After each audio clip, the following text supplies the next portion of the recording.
Maverick News presents The Rick Walker Show. Defrag your mind.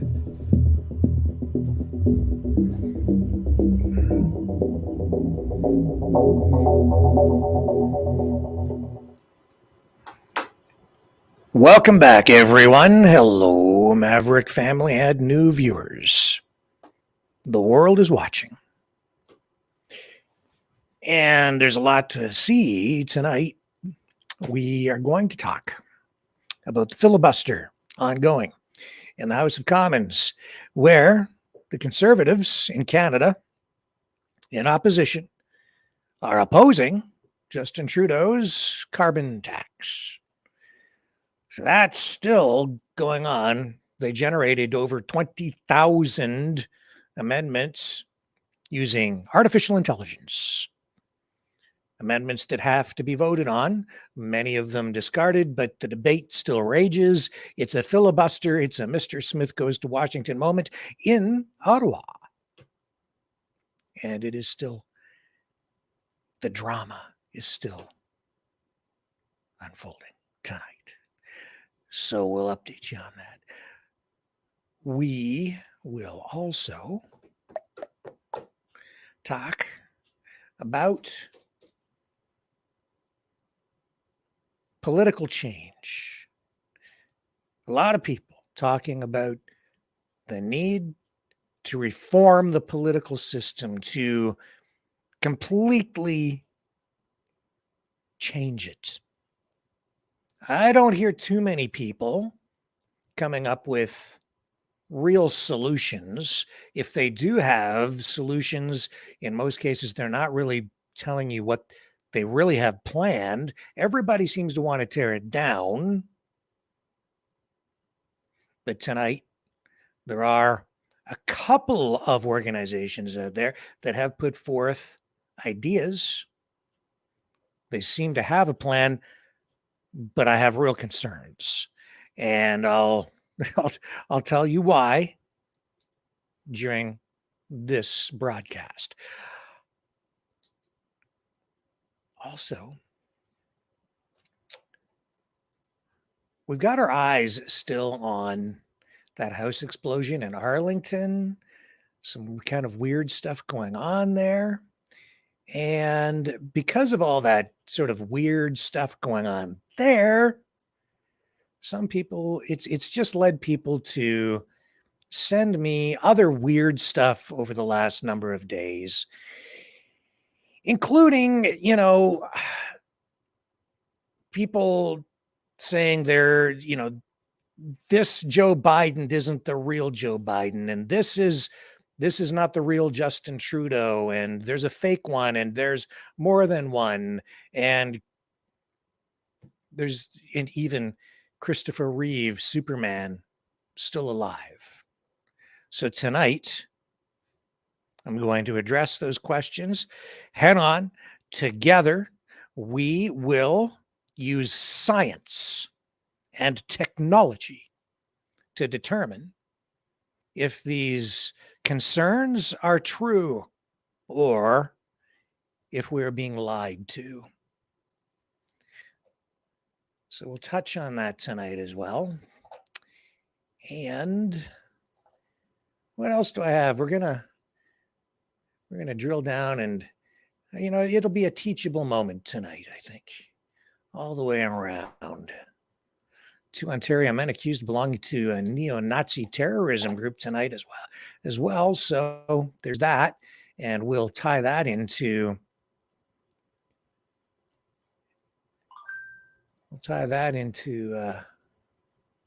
all the other stuff we're talking about tonight. So stay with me, and when we come back, Joe Biden delivers remarks on investing in America. All that and a whole lot more coming up on the other side of this.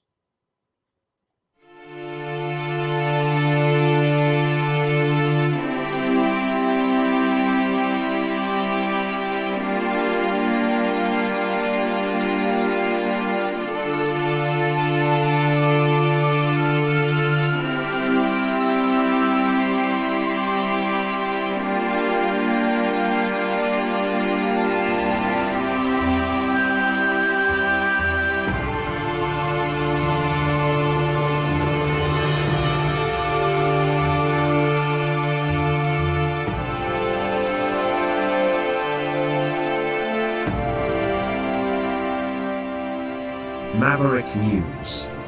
The world is watching.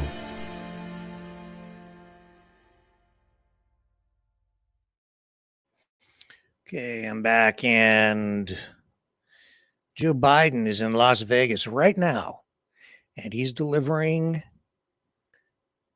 remarks on how his Investing in America agenda is advancing his vision for world-class infrastructure across the country. So we'll go there at least for a moment, and we'll see what this Joe Biden has to say about that. Here we go. Oh, he's going to gallop up to the podium. Here he goes.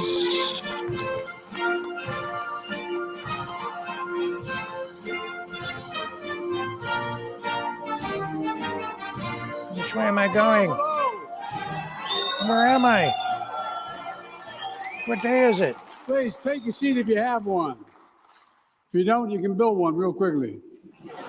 Pull up a chair and sit on the floor. I'll tell you what. I was thinking back there when I was speaking that, it's been a while.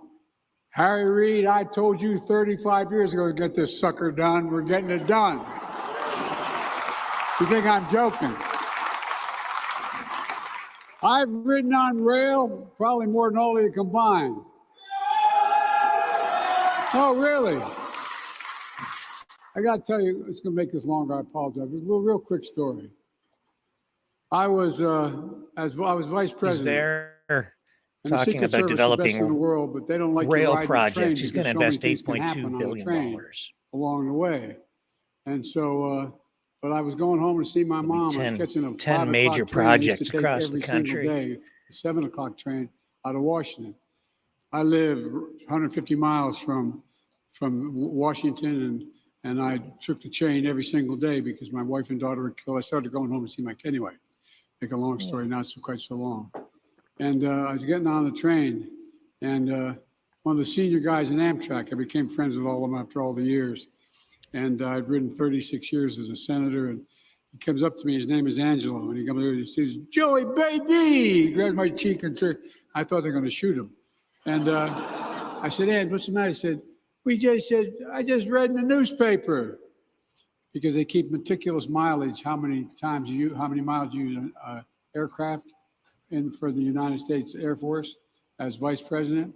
I just read in the paper, Joey, you traveled 1,200,000 miles in Air Force. He said, big, I won't quote him exactly. He said, big deal, Joey. He said, we just had a retirement dinner in Newark, New Jersey. He said, just had a retirement dinner. You know how many miles you've ridden? I said, no. Well, he's going blah, blah, blah. I'll tell you that as part of this, there's going to be an electric rail line. It'll be the country's first high-speed route. It's planned to go from California's Central Valley and go all the way to San Francisco and then on to Los Angeles. The trains will reach speeds of up to 220 miles per hour, 354 kilometers per hour. But of course, that's just one of 10 projects across the country. Nevada, Las Vegas. 3 people killed, a 4th now and hospitalized. I'm grateful to law enforcement officers risked their lives in the safety of shooting spree. You saved lives. You marked in and saved lives. And we join the people across the country praying for the families of those killed whose hearts have been broken by yet another horrific gun violence. Look, I own a couple shotguns. I haven't shot them in a while because I used to usually just make target practice, skeet shooting. But the idea that the way we deal with guns, as students and educators experience this trauma of the shooting that you said that took place, Las Vegas they've already had real difficulty. So much gun violence, 2017 shooting, still in the minds of so many people. I was out here meeting with the families. Folks, we got to get smart. There have been over 600 mass shootings in America this year alone, plus daily acts of gun violence that don't even make the national news. This is not normal, and we can never let it become normal. People have the right to feel safe, be safe, and I'm fighting to make sure they do. But all these actions I've taken as President of the United States to end this gun violence epidemic is not enough. We need Congress to step up. The idea, if you were driving your automobile here and you left in the key in the parking lot, you left the key in the ignition, and the kid came up and jumped in and stole it, and they got in a crash, you're liable civilly. Why in God's name do people not have to lock up their firearms? Why is that not a requirement? All these mass murders, not this weekend, but have been because people have picked up, kids have grabbed stuff off of counters, off of their, anyway, I don't want to get I'm getting confused and I have to we stop need to ban talking. assault weapons and high-capacity Again. magazines. Pass national red flag laws, as you've done here. Require safe storage, enact universal background checks, and other common sense measures to save lives. Because, you know, the Second Amendment didn't say you can own any gun. You can own any weapon. You couldn't own a cannon when the Second Amendment was passed. You couldn't, anyway, don't get me started. But look, I'm not going to rest till we do all we can to prevent more families and more communities from being torn apart by gun violence. Now for the reason I came. I came to thank the Carpenters and your president, Doug McCarran, has been a friend of mine for a long time. For welcome.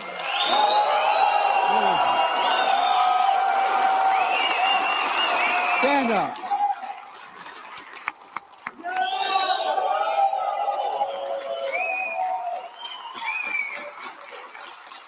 Doug does what he says.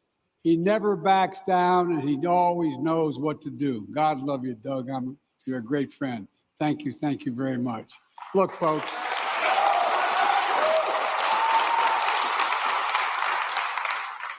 And, you know, I was telling Doug, the first union ever introduced me were the Carpenters from Newcastle, Delaware, a town that's 370 years old on the Delaware River. His name was McCullough, and he was a crotchety old son of a gun. And I was running for the Senate as a 29-year-old kid. I come from a very modest family. And anyway, to make a long story short, I was running, and if I got elected, which I did, I was going to be 17 days too young to be sworn in. I had to wait a little bit. And McCullough looked at me and said, I'm going to endorse you, Biden, because you understand what we're doing, but damn, boy, I'm not sure I'm doing the right thing. You're awful young. You're not even old enough to be president, not old enough to be senator. You guys believed me from the very beginning. And I want to thank Governor Lombardo and members of Nevada's outstanding congressional delegation. Jackie Rose is a friend, and Catherine Mastow, Cortez Mastow, all but the guy she's married to is pretty good.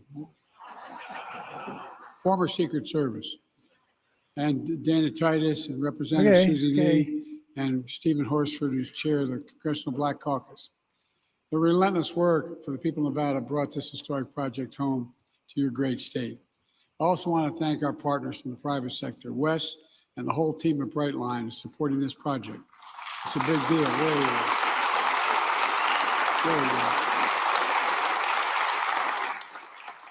And I mean big deal. It's a lot of money, a lot of involvement. My Investing in America agenda has now surpassed attracting $628 billion in private investment from all over the world of manufacturing, clean energy here at home, just since we took office about 2.5, 3 years ago. What's happening here in Nevada is another great example. A special thanks to my friend, Governor Sisolak. I don't know where Gov is, but he knew me, he heard me, had to hear me talk about this for a long time back when he was governor. And finally, I want to thank a special member of my team, Mitch Landau. Now, Mitch is from New Orleans. That's New Orleans in English. Okay, you got the idea. That's enough of him. It's painful. You notice how when he speaks, he gets partway through his sentence and then says half a word, chops half a word off, and then moves on to his next thought without completing the thought that he was engaged in. It is painful to listen to him. He's so scattered. Wow.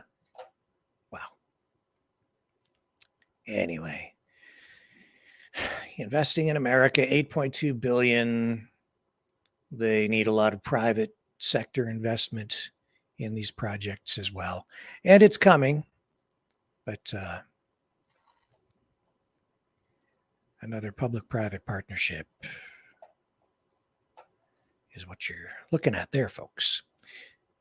Now, let's take another quick break. And then when we come back, we'll start digging into some of the other news of the day. And then we're going to talk about political reform, the dangers associated with that, in my view, and are we being lied to? Well, I think the answer you already have. The question is, who's doing the lying?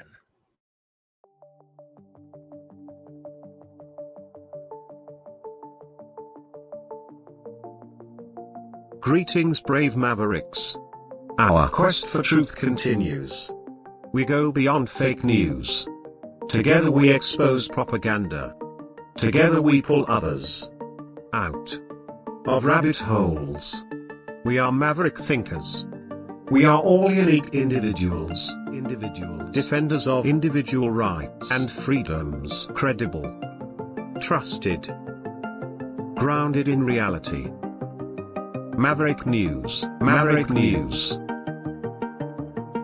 Defending free speech, free speech. Donate at freedomreporters.com. Do it now. Tomorrow may be too late. Maverick News. The world is watching.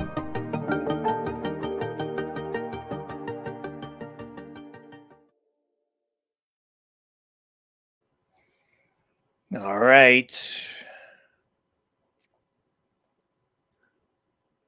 What are we going to move on to here now? How about the great filibuster in Canada tonight? Where are my notes on that? I have so many things up again tonight. When we get into the beginning of each broadcast, it's difficult to keep everything straight while I'm still producing. But I'll get you the info here. So no signs tonight that this thing in Ottawa is going to come to an end anytime real soon. What we have on our hands here is a marathon voting session in the House of Commons that has now stretched into its second day after members of Parliament remained up all through the night.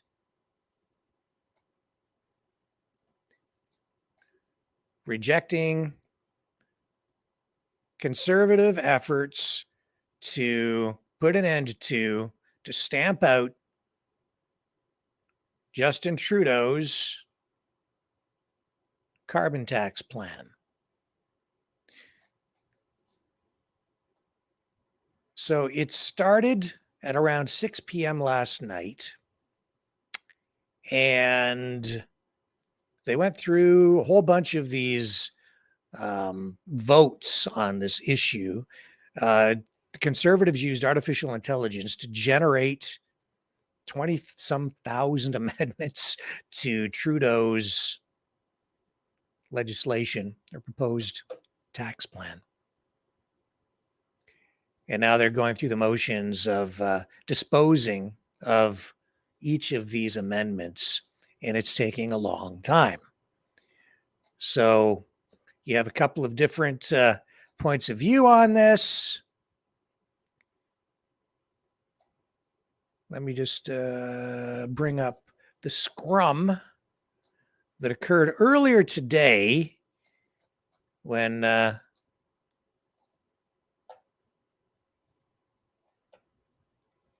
was a scrum earlier today where they met with reporters outside the House to kind of give us an update. So this is not like right current, but this is the most current stuff we have available at the moment. It's a number of hours old, of course, from earlier today, but it gives you a handle on where we're at with all of this because they're still doing this. It's ongoing and ongoing and ongoing. Here's Andrew Scheer, the former leader. We are just about halfway through this Axe the Carbon Tax voting marathon.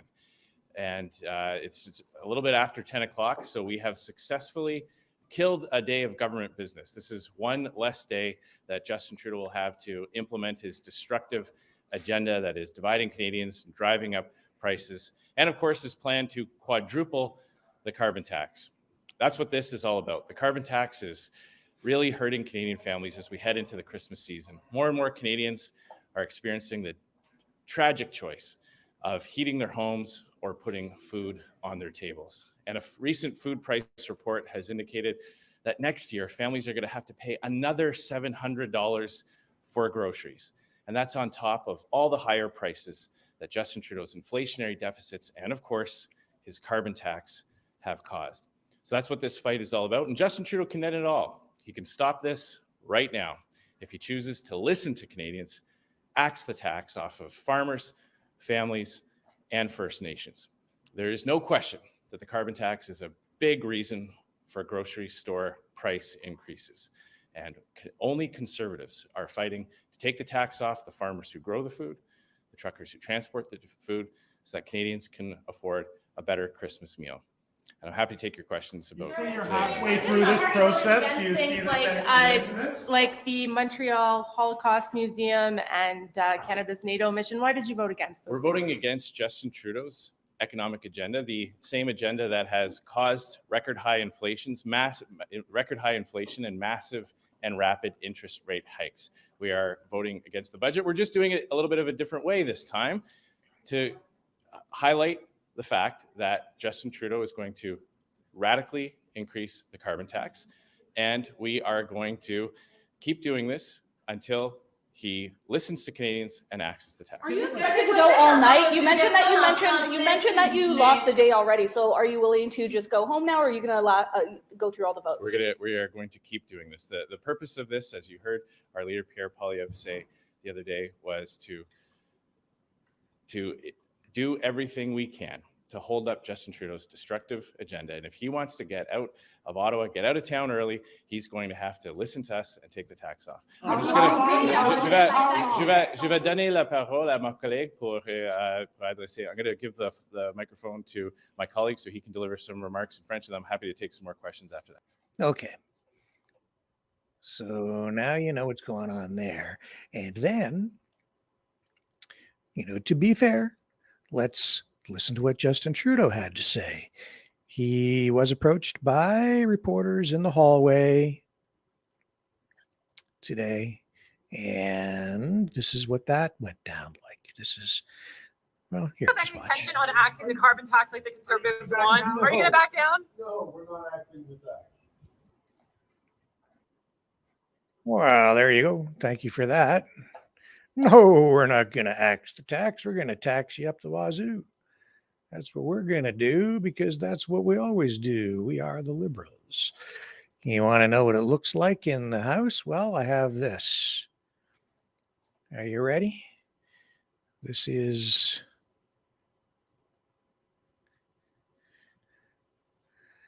what she looks like.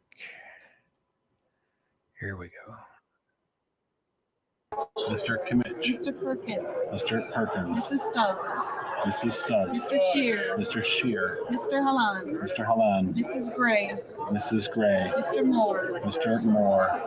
Mr. Kelly. Mr. Kelly. Mr. Jennis. Mr. Jennis. Mr. Small. Mr. Small. Mr. Bazan. Mr. Bazan. Mr. Richards. Mr. Richards. Mr. Berthaud. Mr. Berthaud. Miss Finley. Miss Finley. Mr. Chong. Mr. Chong. Mr. Abultayev. Mr. Abultayev. Mr. Seaback. Mr. Seaback. Mr. Viss. Mr. Viss. Mr. Doherty. Mr. Doherty. Mr. Goodeye. Mr. Goodeye. Mr. Tucker. Mr. Tucker. Mrs. Kramp-Nyman. Mrs. Kramp-Nyman. Mr. Zimmer. Mr. Zimmer. Mr. Patzer. Mr. Patzer. Mr. Law. Mr. Laud. Mr. Kitchen. Mr. Kitchen. Mr. Muse. Mr. Muse. Mr. Redicott. Mr. Redicott. Mr. Van Popta. Mr. Van Popta. Mr. Waugh. Mr. Waugh. Mr. Calkins. Mr. Calkins. Monsieur Leroux. Monsieur Lou. Monsieur Généreux. Monsieur Généreux. Mr. General. Mr. Genereux. Monsieur Martel. Monsieur Martel. Mr. Couric. Mr. Couric. Mrs. Gallant. Mrs. Gallant. Mr. Caputo. Mr. Caputo. Mr. Vidal. Mr. Vidal. Mr. Dreeshen. Mr. Dreeshen. Mr. Tolmie. Mr. Tolmie. Mrs. Wagenthal. Mrs. Wagenthal. Mr. Nader. Mr. Nader. Mr. Soroka. Mr. Soroka. Mr. McLean. Mr. McLean. Mr. McGuire. Mr. McGuire. Mr. Falk Pavanche. Mr. Falk Pavanche. Anyway, that's what's going on there. Jeez. Ah. Your government did work.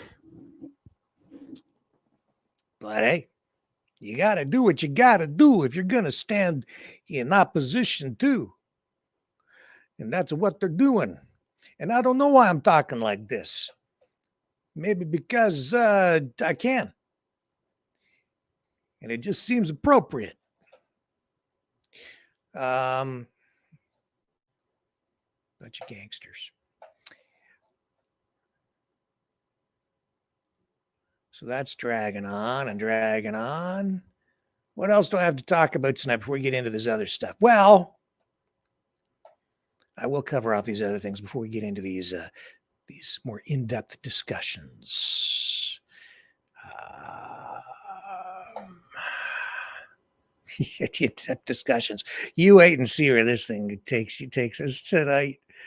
It's I'm kind of laughing because we're gonna take this right down to the very, very basics. Talk about a teachable moment. The Alberta government, and this is kind of, well, we won't touch on that. We'll come back to this, okay? Because I want to use that as a segue into the philosophical discussions of political reform. We'll use the Alberta discussion to segue into that. Oh, yeah, in in other news, a woman tried to burn down the Martin Luther King Jr. birth home in Atlanta with gasoline. Oh, yeah, everything's normal out there. Joe Biden actually, I think, touched on something very relevant for a change. All the mass shootings, it's coming, it's becoming clear to me that the problem is something in people's heads. You have crazy people blowing things up. You have people driving expensive, super high luxury cars like a Bentley into a border crossing in Niagara Falls, and then having that car blow up. But nothing to see there, folks. That wasn't terrorism or anything. You have, what else do we have? We just have mass shootings in Texas and Nevada. We have people breaking into the home of RFK Jr.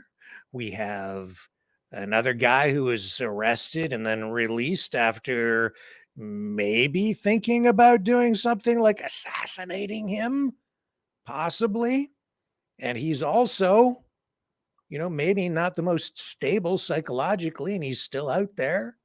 Of that, we have all kinds of crazy stuff going on. We've been talking about it, and all these mass shootings, seems to me there's some common denominators there. So this woman, Atlanta police, they arrested her. Her name is Lanisha Chantrice Henderson, 26 years old. She was stopped by two tourists from Utah after they saw her pouring gasoline on the property where you will find the birth home of Martin Luther King Jr.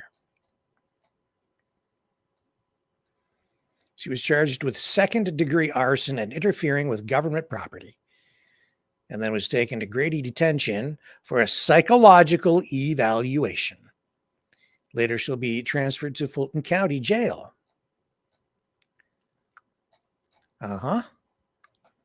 Another case of someone who maybe is not entirely stable, doing some crazy stuff. If I wanted to unleash terror upon a nation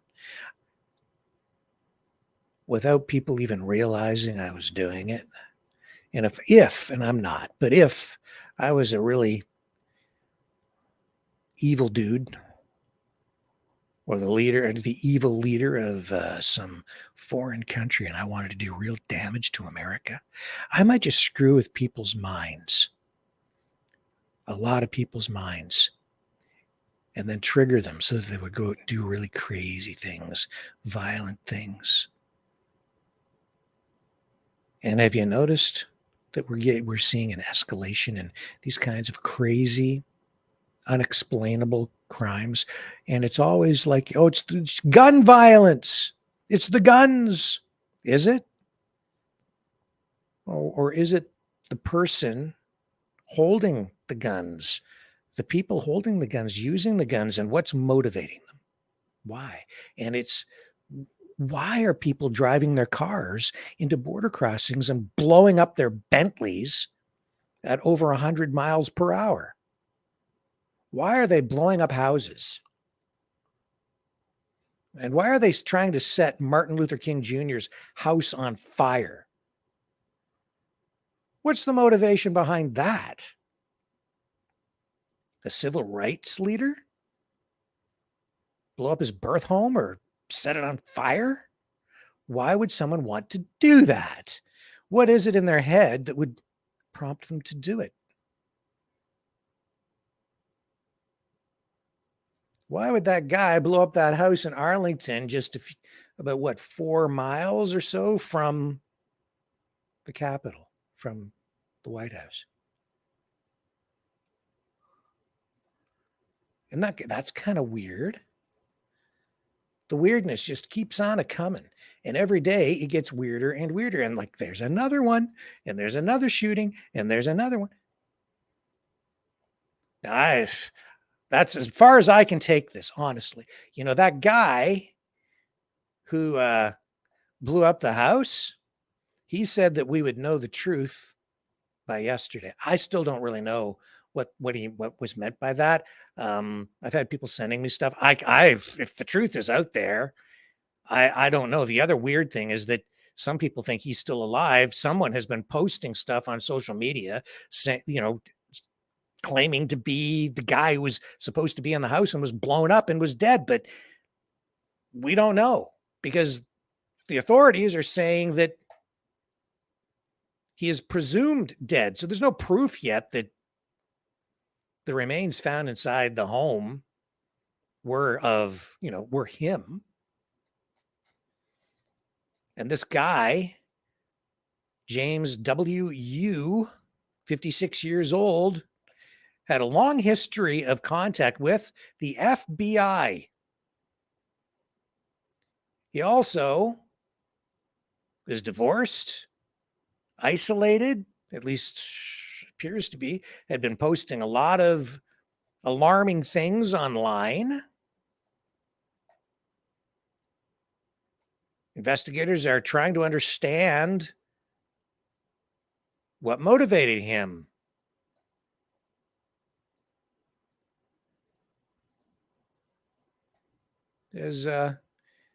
He had filed 4 federal lawsuits between 2018 and 2022, each of them dismissed. Some are described by judges as convoluted and confused and frivolous. That ties into some other sort of key things and trends that I've seen that all kind of tie a lot of these incidents together. And I believe that those lawsuits were aimed at family members mostly. There was a 2018 lawsuit in New York against his then wife, younger sister, and a hospital where he was committed against his will for obvious reasons. And the judge concluded the allegations were frivolous and the product of delusion or fantasy. What's putting that stuff in this guy's head? What was? Or maybe what still is, if indeed he is still alive. And I'm not saying one way or the other he is or he isn't. But I've seen posts online. The scary thing about all of that is, 1, maybe he is still alive. 2, if he isn't alive, then somebody out there is going to great lengths to make it look like he is. And why is someone doing that? What's the purpose behind all of that? On LinkedIn, you recently posted, it says here, paranoid rants about his neighbors and a former co-worker. He also had been online posting a lot of things about the 9/11 terrorist attack.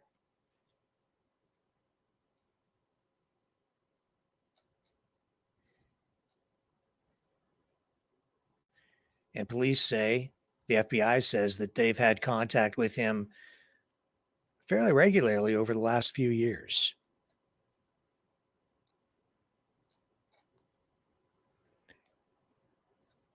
David Sundberg said that of the FBI's Washington field office said that you had communicated with the FBI with phone calls, letters, and online tips over a number of years.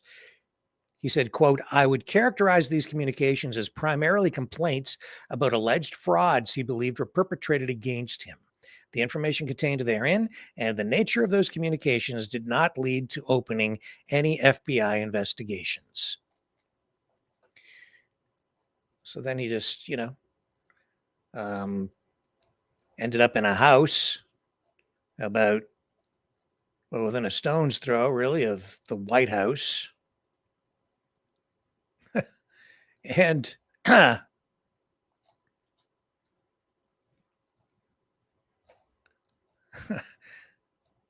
then we end up with this. Because cops are called to the house after getting reports of shots fired. Then they evacuate about a dozen homes around it, people from homes around it. They block off the area. Firefighters come in, shut the gas off to the house. They say somebody's inside, repeatedly firing a flare gun, and then the place is blown to kingdom come. Then they have a news conference and say that they think that the guy inside was Mr. Yu, only to then the next day see that some guy claiming to be you is online posting, claiming to still be alive, saying that the truth will soon come out. Whatever that truth is.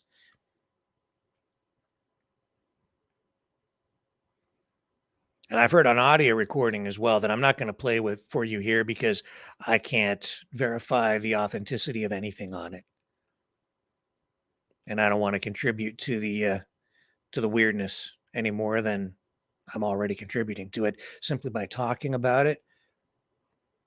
But you see, it is, if all the weirdness is true, that needs to be reported on. And if the weirdness isn't true, then the weirdness is being used to manipulate people because it isn't true, and it's being used to lead people around by the nose. Some people. And that also is news because that would, to me, constitute something dealing with some sort of a psyop, which absolutely needs attention, which we know is going on. But if that's the case here, then we need to draw attention to it because we have a lot of weirdness going on.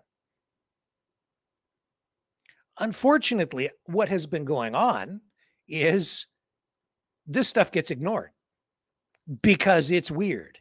And if you talk about it in the mainstream media, you're shunned as though you're weird. When I just talk about this stuff, some people look at me like I'm weird just because I talk about it. It doesn't necessarily mean I believe this or I believe that. I just know that it's going on. And I like to deal in facts. So I try to verify things when people send me information. And the fact is, this information, true or false, is out there. And it is having an impact on some people. And a pretty serious impact. And on a lot of people.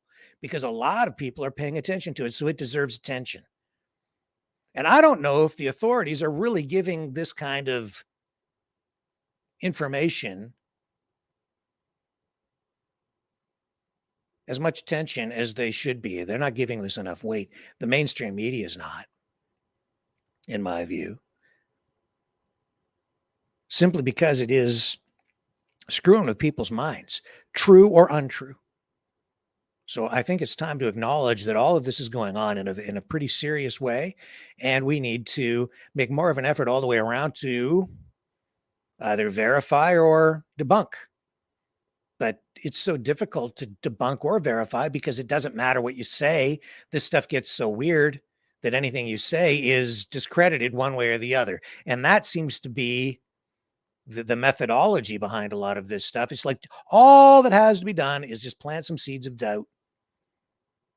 And then that snowballs, and then it's almost impossible. In fact, it may even be impossible to get to the actual truth, because even if the truth is revealed, there's so much doubt surrounding any of these kinds of incidents, either current or historical,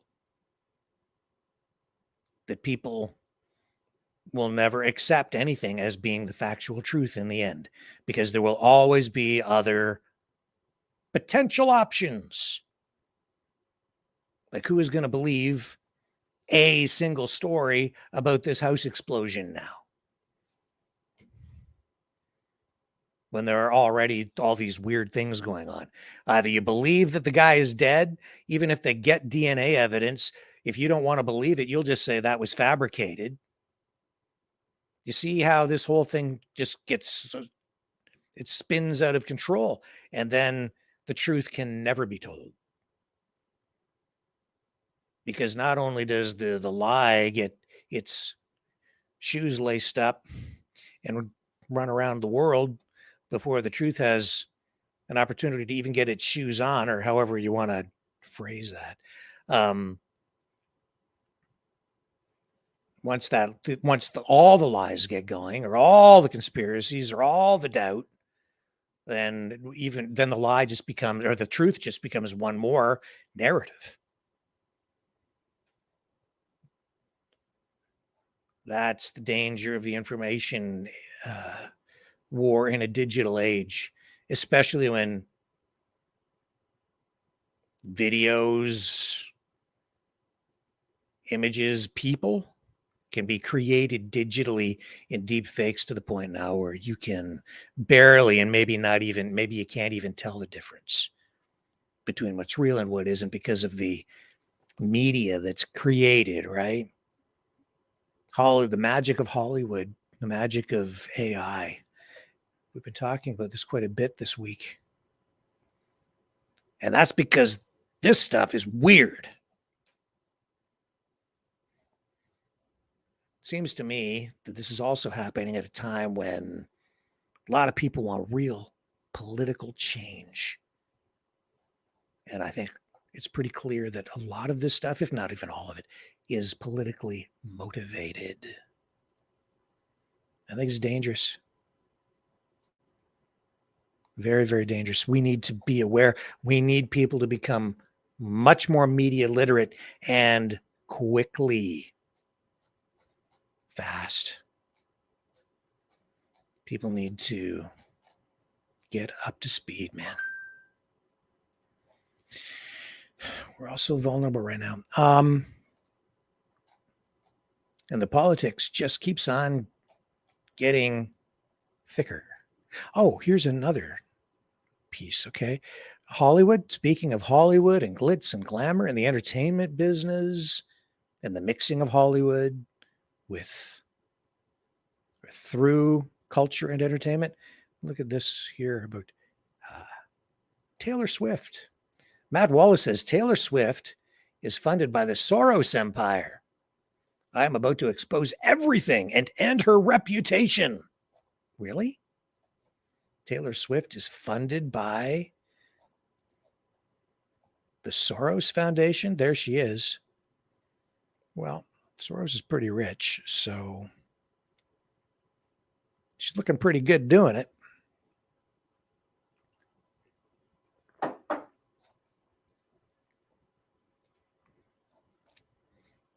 There's Matt Wallace on X.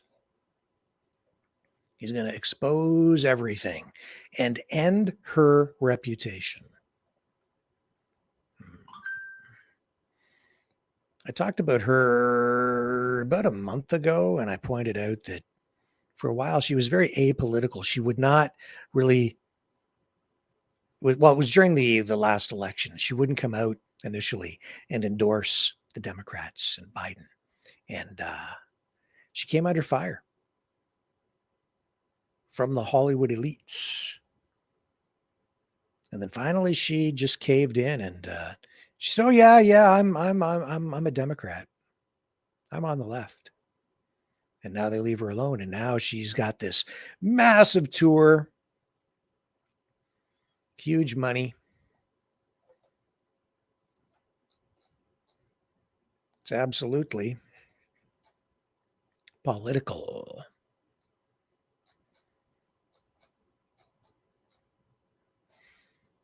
Okay. Before we get into these other discussions here, we've got two Ontario men. Here's a mainstream media report about this tonight. Two Ontario men accused of belonging to neo-Nazi terrorism group. This version of the story coming from Global News. This is the RCMP have charged two Ontario men with knowingly participating in an international neo-Nazi group listed as a terrorist organization by the Canadian government. The two men, who were not named by the RCMP's Ontario National Security Division, are accused of creating terrorist propaganda and recruiting videos for Atomwaffen Division, a neo-Nazi group founded in the United States in 2013, which has spread internationally. So Global News has court documents which they say list the accused as Matthew Albert Althorpe of Thorold, Ontario, and Christopher Eric Nippick of East York, Ontario. The RCMP's Ontario division confirmed the men's names Friday afternoon, it says here. So they're accused of participating in the creation of manifestos for the Terrorgram Collective, a loose association of far-right extremists that organize using encrypted messaging facilitated by the Telegram app. And according to the court documents, this 18-month-long investigation followed the two men from locations in both Quebec and Ontario and covered alleged offenses dating all the way back to April of 2018.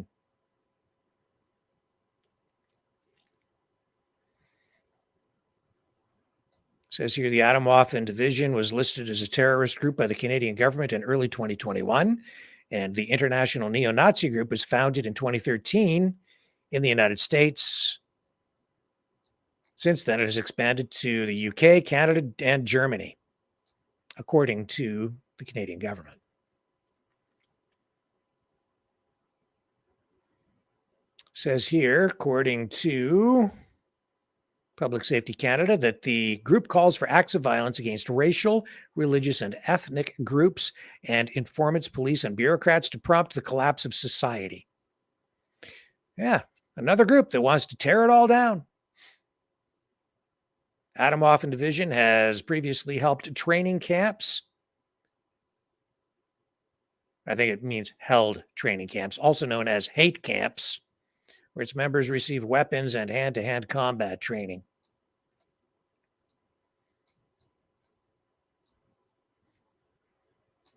So these guys definitely on the radar of the Canadian government and RCMP, and arrests made now.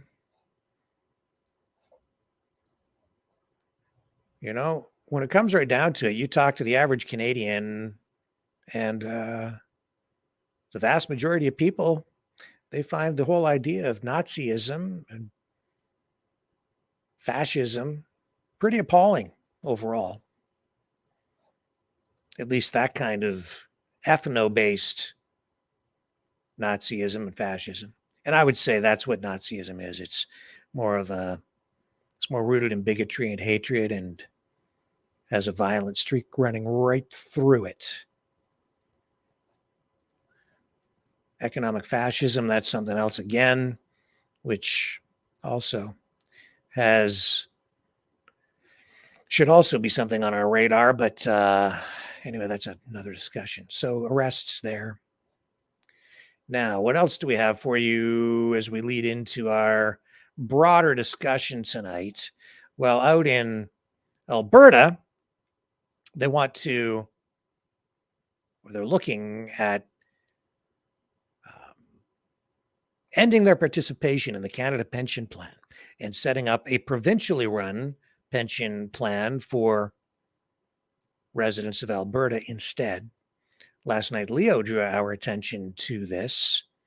And the reason I'm really interested in it tonight is because of what Leo drew our attention to. They're going to essentially have a referendum because this is very controversial. I think it is viewed by many as risky because you decouple from the federal government, which has the ability to print money, and then put the pensions of everyone in the hands of a provincial plan where the government does not have jurisdiction or the sovereignty, the ability on its own to print currency or govern over or have sovereignty over macroeconomic policy or a national or fiscal policy. You just don't have the control like the federal government does legally. You just don't. Not to say that you can't have a pension plan through a provincial government. You certainly can, but any provincial or municipal government is very limited in comparison to what a federal government, sovereign federal government can do when it comes to economic policy. So they held a news conference today to talk about how the public will start to engage in this process. And it's that referendum that I'm really kind of focused on here right at the moment, because that's going to lead us into our broader discussion tonight on political reform. Because Leo, said last night that this is, in his view, real democracy. And I think a lot of people view it that way. And I've been thinking about this very thing a lot over the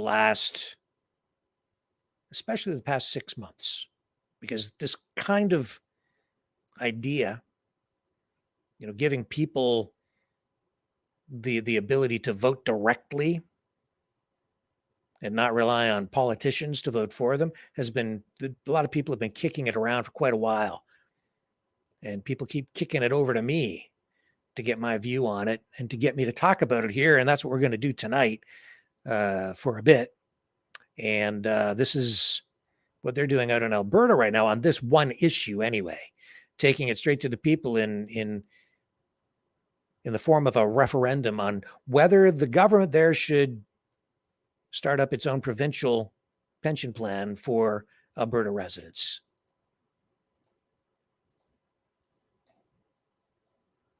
Status update from the panel that in the continued spirit of transparency, I wanted to share with Albertans immediately.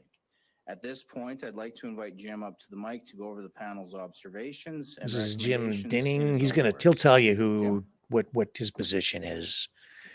We won't stick with this too long, but he'll explain kind of a little bit about this. It's been a long time.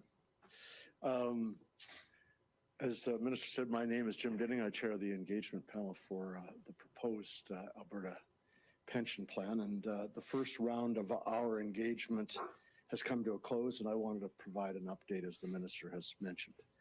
Our panel held 5 telephone town hall meetings during October and November in the 5 regions across the province. About 15,000 people participated in each session, either by telephone or online, with over 76,000 participants in total. If you'd had the pleasure of listening into any of those, you would have heard 142 people contribute live during the meetings, and we logged about 3,800 comments and questions throughout the process. It's fair to say that we heard from many Albertans who oppose the idea of exiting the Canada Pension Plan and moving to an Alberta plan. Many of them quite passionate. There is no doubt that this is a sensitive issue for a lot of people, but especially those who worry about a vital source of their retirement income. Okay, so we don't need to get too deep into the issue itself here tonight. Needless to say, you can understand the risks associated with doing this. And the point being made here is that they're taking this straight to the people. They're going to allow the people to vote on this. But as part of the process, they have to take it to the people and give everybody who wants to participate an opportunity to weigh in on the discussion, to educate people on the pros and the cons and the nuances of the issues. And it's a process, it's a lengthy process, and it's an important issue. So people need to go through the process and become educated themselves. And also any stakeholders, that would be you as citizens, anyone who's an Alberta citizen and has a pension on the line here, you're a stakeholder. That makes you a stakeholder. And so you have an opportunity then to express your view. So you have hundreds or thousands of people involved in these town hall meetings, and it's a lengthy process. And that's just one issue. And this is a form of direct democracy. This is not to say that the government out in Alberta is practicing direct democracy in any pure sense at all. It's still a representative democracy at the provincial level out there, as it is across the board in Canada through our parliamentary systems at various levels of government. But this is a form of direct democracy. And on really important issues through history, Canada has done this kind of thing, especially on questions of separatism, whether the country should remain together or should Quebec leave. There have been referenda on that. And I know some people would like to see that happen out in Western Canada too.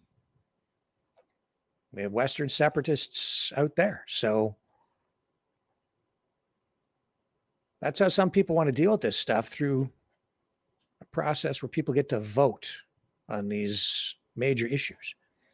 But there are pros and there are cons. And I also see that some political action groups, activists, are taking advantage of this kind of, they're taking advantage of the political chaos that we're going through right now, the weirdness that's out there, the dissatisfaction, the level of, I'd say, even paranoia that is present in our society following the pandemic, the anger, the emotions that are present with, some people. And they're, in some cases, misrepresenting who they really are in order to further political goals. And some of it has me very, very concerned. So we are going to talk about that when we come back on the other side of this.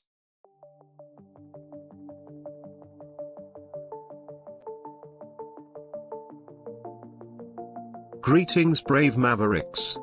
Our quest for truth continues. We go beyond fake news. Together we expose propaganda. Together we pull others out of rabbit holes. We are maverick thinkers.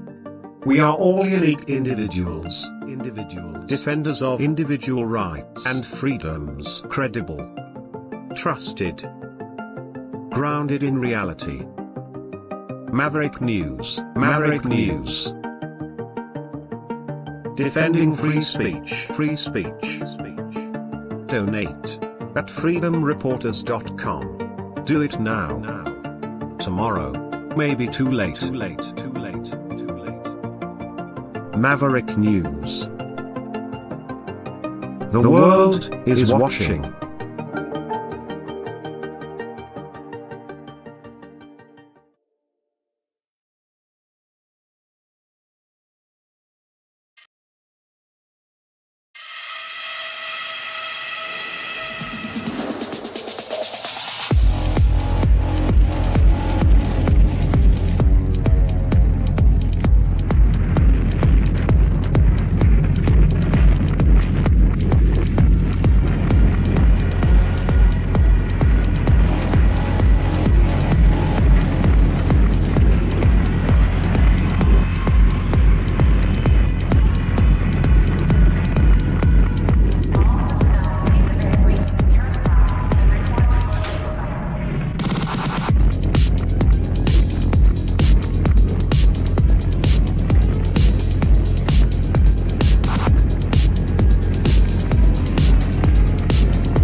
Maverick News.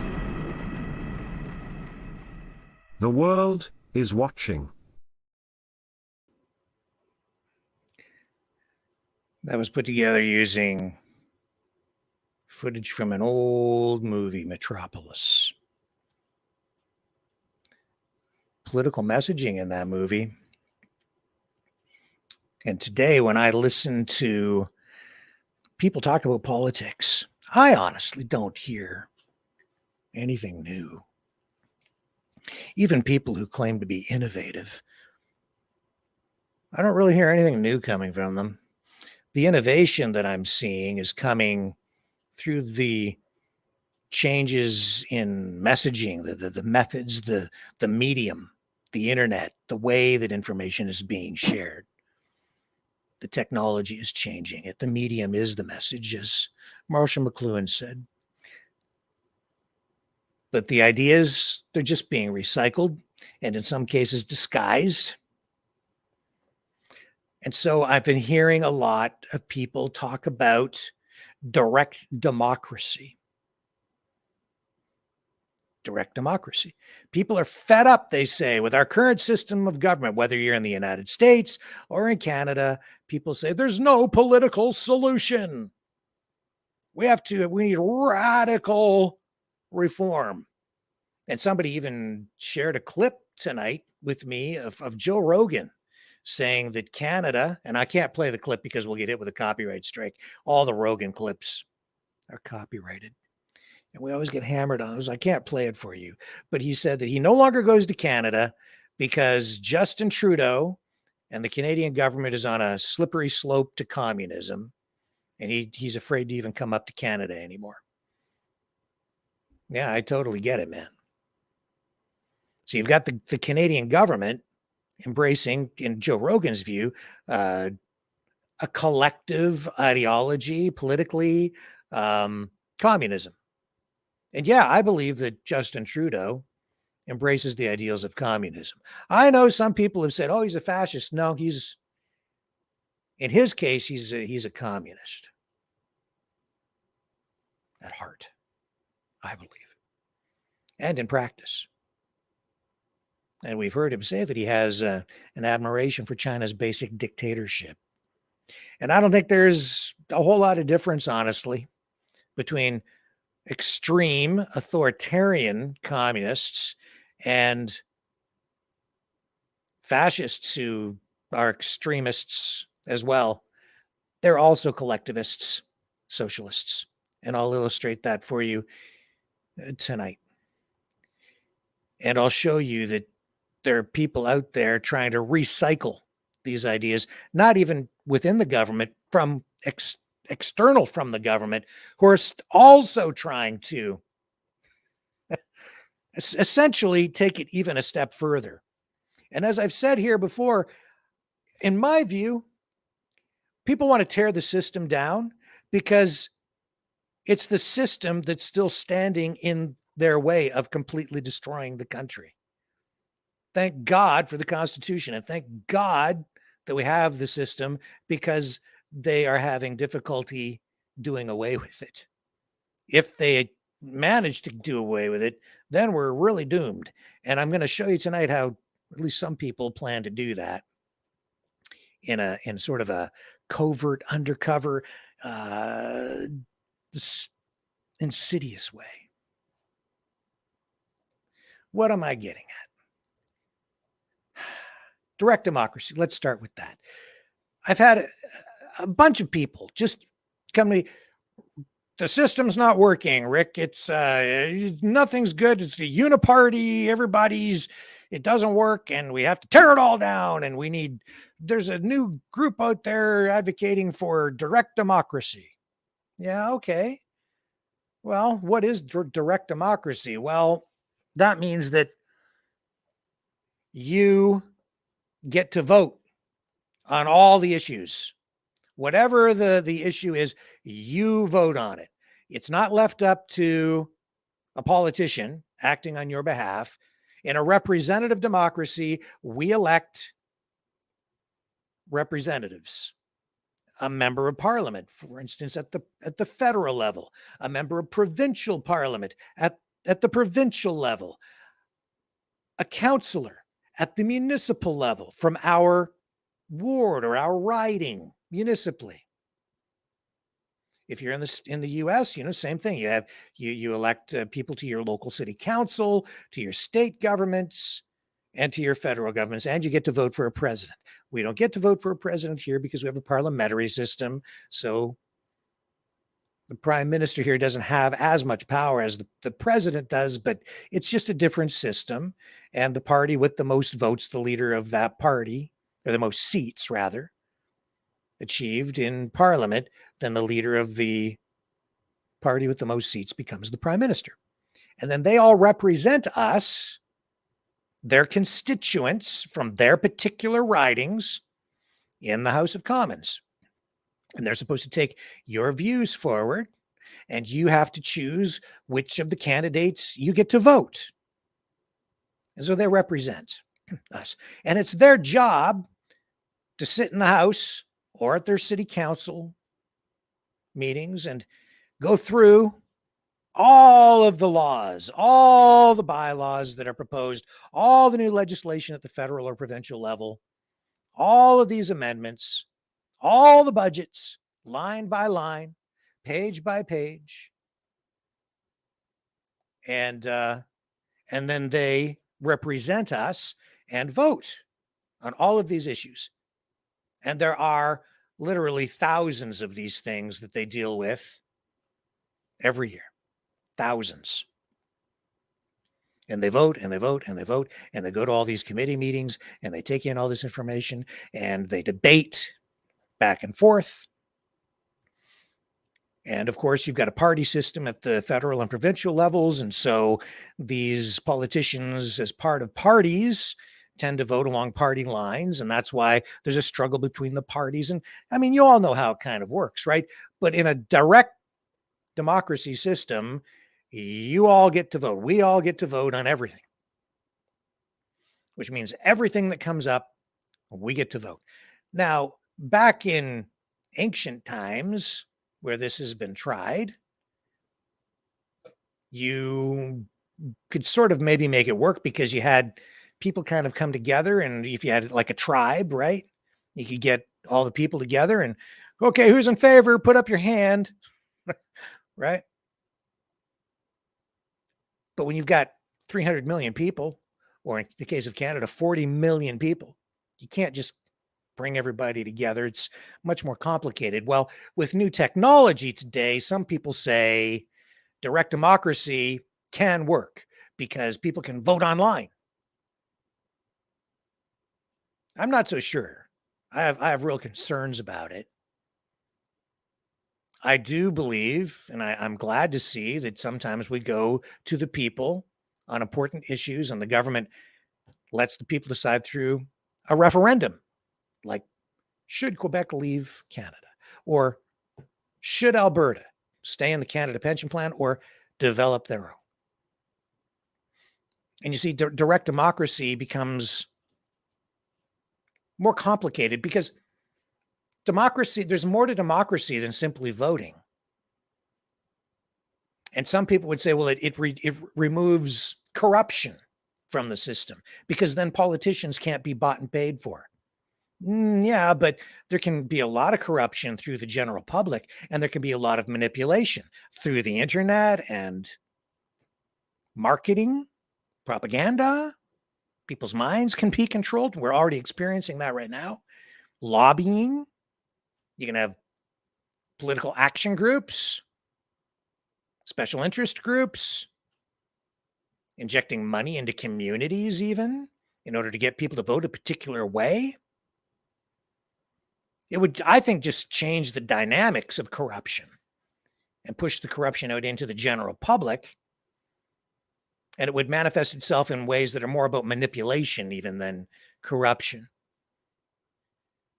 And in addition to that, it's also dangerous because it really would unleash the potential dangers and the real dangers of the tyranny of the mass, or the tyranny of the masses, or the tyranny of the mob, or the tyranny of the majority. Because our systems in Canada and the United States are designed to protect real democracy by protecting smaller, less represented groups like farmers. Farmers are protected in our systems of government and our voting systems because more seats are afforded to farming communities proportionally than you would get otherwise if it was left up to simply majority rule. For instance, what I'm getting at is you have a lot more population density in a city, in an urban environment, a metropolitan environment. You know, if you just go with 50% plus one, the majority rules on everything, then the people who live in cities rule over everything. And farmers are don't really have a voice because they're always outvoted. But in a parliamentary system, each area, each riding gets a seat in parliament. And then those representatives get to come in. And that prevents people in the cities from essentially supporting and approving through voting legislation or policies that are detrimental to the well-being of farmers, but beneficial to people in cities. People in cities don't care about the livelihood of farmers. They just want cheap food. So the people in the cities, through the process of voting, could ultimately enslave the farmers. Maybe not intentionally, but through the practice of voting. These are things that have been thought through not just hundreds, but even thousands of years by philosophers and political scientists through trial and error. And we've come to this point in history, and our systems were set up, and we're still in something of an experiment in Canada and the United States, but these things have been thought through before. It's like, this is not really new stuff, but people want to throw it out. And the people who want to throw it out, they generally, I think, they just want to bring in alternative political systems, which have already been tried and in some cases shown to be flawed as well. They just want to replace it with something else that we've seen tried before and generally has failed, like communism or even Nazism.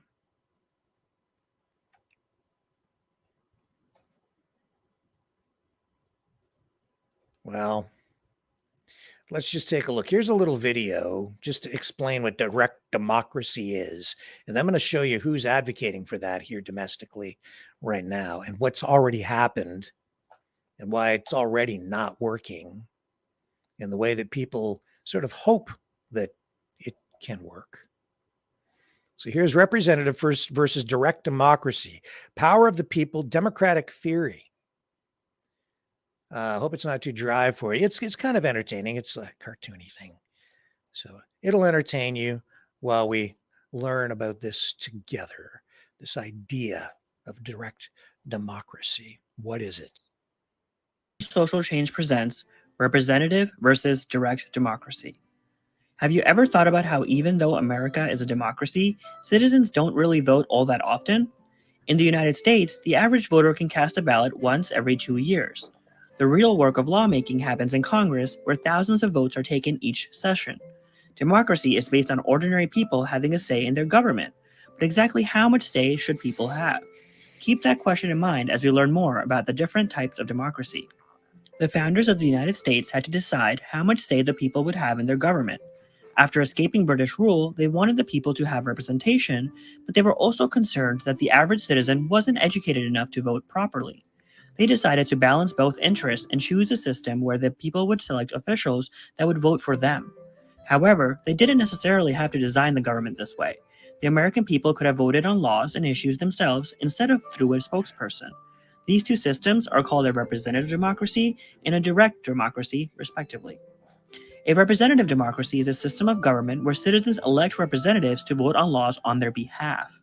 A direct democracy is one where citizens vote on every issue themselves.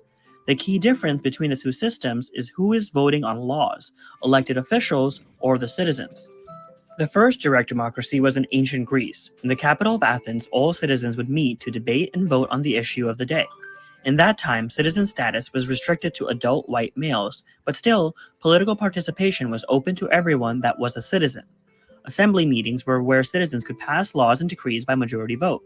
The assembly also partially elected officials as the candidates were randomly selected by lottery. In contrast, representative democracies are based on the Roman system, which relied on leaders from different regions of the empire to be the voice of the people. In Rome, the government had three main parts: two consuls, the Senate advisory, made up of the wealthy, and the Citizens' Assembly, which elected the consuls. There were a number of citizen and tribal assemblies where ordinary people could discuss issues and laws. In this way, the Roman system also had hints of direct democracy, but the citizens didn't actually vote. They could only voice their concerns to electors. Because of this and the influence of the Senate, the voices of the rich outweighed the interests of the poor. Each system of government played to the strengths of its nations. In Greece, the citizens were well educated and power was central to the capital. The Roman Empire was massive and very diverse in terms of language and culture. It would have been impossible to get the opinion of every citizen in a timely manner. The systems developed by each empire reflected the structure of their societies. Today, as countries have larger populations, representative democracies are more common. The United States is a representative democracy as we elect senators and members of Congress to vote for us. The United Kingdom, India, and France are also representative democracies. The only direct democracy is Switzerland, which has popular votes on issues 4 times each year. Representative democracies like the United States have their pros and cons. On the one hand, the US is very large, and less than half of all Americans vote in any given election. This means that it could be difficult to consistently contact the entire nation for votes, though technology has certainly made the idea far more possible. The main question is whether or not the public would engage in the process properly. People lead very busy lives, and much of the voting would require research, especially complicated problems dealing with subjects like the economy or foreign relations, where ordinary citizens don't have much experience. However, convenience comes at the price of control. Electing officials to vote for you is riskier than voting for yourself. You never know what other factors are playing a role in their decision. Campaign money, wanting to be re-elected, and personal morals could all cause a divide between what the people want and what an official votes for. Additionally, when one representative speaks for a whole group of people, some minority voices will inevitably be overpowered. In a representative democracy, it is harder for the people to assert their power. So every citizen needs to take voting seriously and make their votes known to their local and state elected officials. Now it's your time to think further. Can you identify ways that society uses both direct and representative democracy outside of the political process? There may be some examples in your school. Or in your life. So that explains what direct democracy is. And in Canada, right now, people are focused on this right here. At least some people are. This is Direct Democracy Party of Canada. And there you go. I haven't spoken to these guys. A few people have directed me to this website. I've read it. It says here, Direct Democracy Party of Canada believes in guiding principles of direct governance by people, not politicians. We believe in semi-annual report cards on elected members, recalls, referendums, and laws made by wide discussions and consent of Canadians. In short, Canadians control their own destiny, not the politicians or elected members. We promote real democracy as it should be. Are they still taking donations here? Let me just check. Yeah, you can. They want donations. Don't donate yet, though. I'll show you why. Why we need direct democracy in Canada? Well, they're going to say here that it's all corrupt. It says our votes matter. It has become obvious that our governments do not represent us and do not follow the will of the people. These past 2 years have shown that they have crossed the line in trampling our Constitution and our Charter of Rights and Freedoms. Yeah, our Constitution and Charter of Rights and Freedoms are meaningless when our government no longer governments no longer govern according to them. Well, actually, they sort of have. Actually, that's sort of the problem, which is why we need to change the charter, but that's another thing. Our parliamentary representative democracy political system is set up to give absolute power to our prime minister. That's not true. That's a lie. We do not elect our PM. He is appointed by the governor general on behalf of the queen. That's also a lie. We do elect the prime minister, not directly. The people in his riding elect him. He has to win his riding in order to sit in the House of Commons as a member of parliament. And if he's the leader of the party elected by the members of his party, then he becomes the prime minister. Elected by the membership of the party to be the leader of the party. And then he has to be elected to office as a member of parliament by the constituents in the riding in which that person runs, he or she. And so that person is elected, not just appointed. Once elected, the governor general, folks, then has to go through the process of, yes, approving that member of parliament as the prime minister, which is a formality that has become a custom through our political system, which ties back to the founding of the country. It says our PM, whom we do not elect, yes, we do elect him, appoints the cabinet. We do not elect, it says here, all the most powerful people in our government. Yeah, the prime minister does get to select his cabinet or her cabinet. Who else would do that?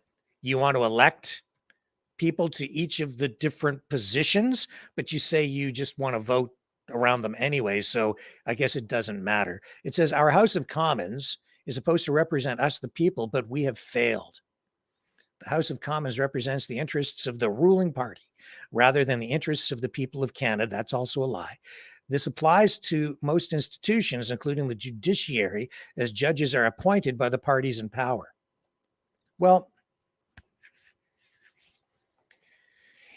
the system is not set up to simply represent the ruling party. That's a lie. In fact, it's quite the opposite. You see, the party that's elected, especially if you're in a minority government situation, doesn't have absolute power. The opposition parties, which have other views on issues, as you're seeing in the House tonight, during this filibuster, the Conservatives have a completely different view on the carbon tax, and they're holding the Liberals' feet to the fire on this through this giant filibuster, which started yesterday. It's ongoing today. It's going to continue on into tomorrow because they oppose it. So they're doing everything in their power, everything they can to stop it. And why is that happening? Because they're also members of parliament. They also get to vote. They get to vote on behalf of their constituents from each of their ridings and along their party lines. The Liberals get to vote along their party lines. The only reason the Liberals are there right now is because the NDP, the New Democratic Party, which is also a far left-wing socialist party in Canada, they prop up the Liberals. Justin Trudeau has a minority government. That means that his party alone does not actually have absolute power. They can't just do whatever they want. When they go to pass legislation, they need to have a majority of votes. In order to get that majority of votes right now in the minority government situation, they need the support of some of the Conservative MPs and or some of the members of Parliament who represent the Bloc Québécois and or the New Democrats. So the New Democrats have been getting a lot of what they want, and they're not even in power, but they still have a lot of sway because they're saying to the Liberals, we'll support you on this if you give us some of that. And so there's a negotiation going on all the time between those two parties. And when they combine forces, they both kind of get a lot of what they want.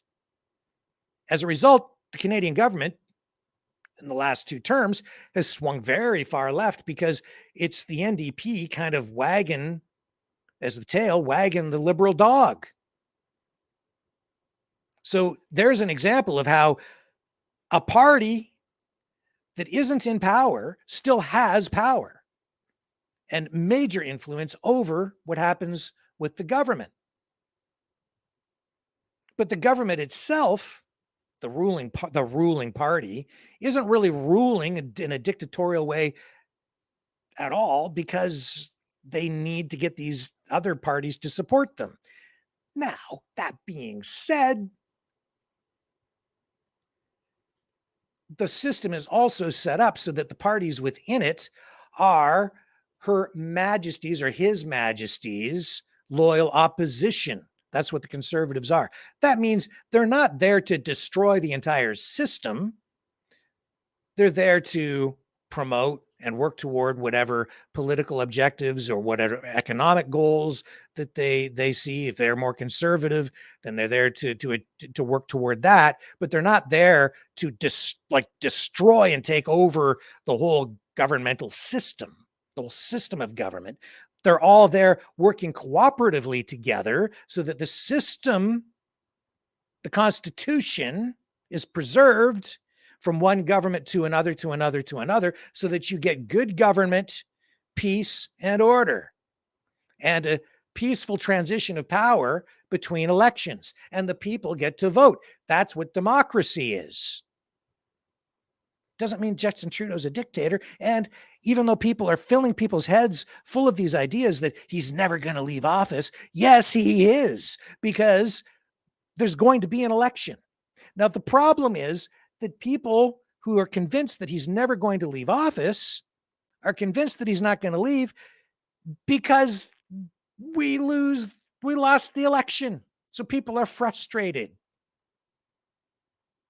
So in the minds of people who lost, the system isn't working. That's always the case when people lose. But it doesn't mean you're always going to lose. You're going to lose forever. It doesn't necessarily mean that. It means that you have to work toward winning the elections. And if the other, that's the kind of the point that I'm making here too. You can sit here and advocate for direct democracy all you want, but you're still going to lose. And I can illustrate that for you right now. If you look at what the polling says on the issue of, say, the pandemic, okay? Now, if you're like me, I didn't like the lockdown. So I was against the lockdowns. I was against mask mandates. I'm against mandatory vaccinations. I don't like any of that stuff. I found what happened to be appalling. All right? But folks, during the pandemic, we were in the minority. People like you and I, if you're agreeing with me on that. And that's the unfortunate reality. We lost. And there was a whole election fought on that. And I didn't like the way that the election was conducted. I didn't like what Justin Trudeau did. But even if you look at, recent polling on this issue, Canadians feel less safe now than pre-COVID, according to a poll. That was back in April of this year. More Canadians trusting governments as COVID wanes. Canadian attitudes towards voting during the COVID-19 poll has decreased since before the pandemic. Just all these different polls. And you know what it's showing is that Canadians generally are still, the majority of people are supportive of what the government did to us. I'm sorry to tell you that, but that's the truth. So even if you have direct democracy, people are going to vote the way they vote. In fact, it might even be worse. It's still going to swing left. The reason I say that is because people on the conservative side tend to not get as engaged in politics, and they tend to not organize as well. People on the left, however, tend to be much more activist oriented, and they tend to stick together, collectivize, get organized, and go out and vote in blocks. And then you look at the polling. The most recent poll shows that 3 out of 5 people in Canada are supportive of what the government did during the pandemic, even now. 3 out of 5. Blows my mind. But people are still swinging back. What is going to happen, though, in the next election, I'm pretty sure, is one, Trudeau maybe is going to resign because his popularity has tanked. He's under pressure from within his own party to leave, okay, to step down as leader. There are other people getting positioned in order to become the next leader of the Liberal Party. The best thing, I think, for the country would be is actually if he stayed to run on the next election, because I think he'll lose because he's that unpopular. And so people won't vote Liberal if he's there.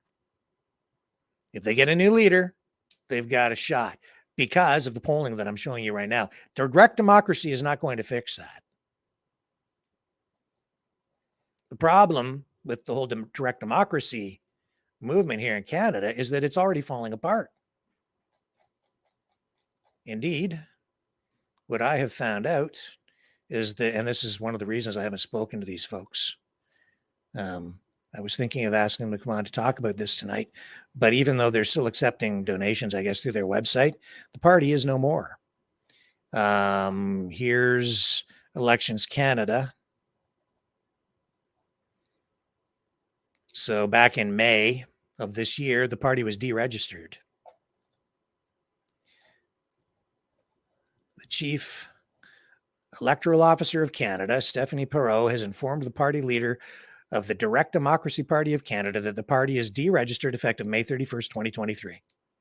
The party is deregistered for not complying with the requirement to provide at least 250 membership declarations for the 2022 triennial exercise in accordance with the requirements set out in the Canada Elections Act.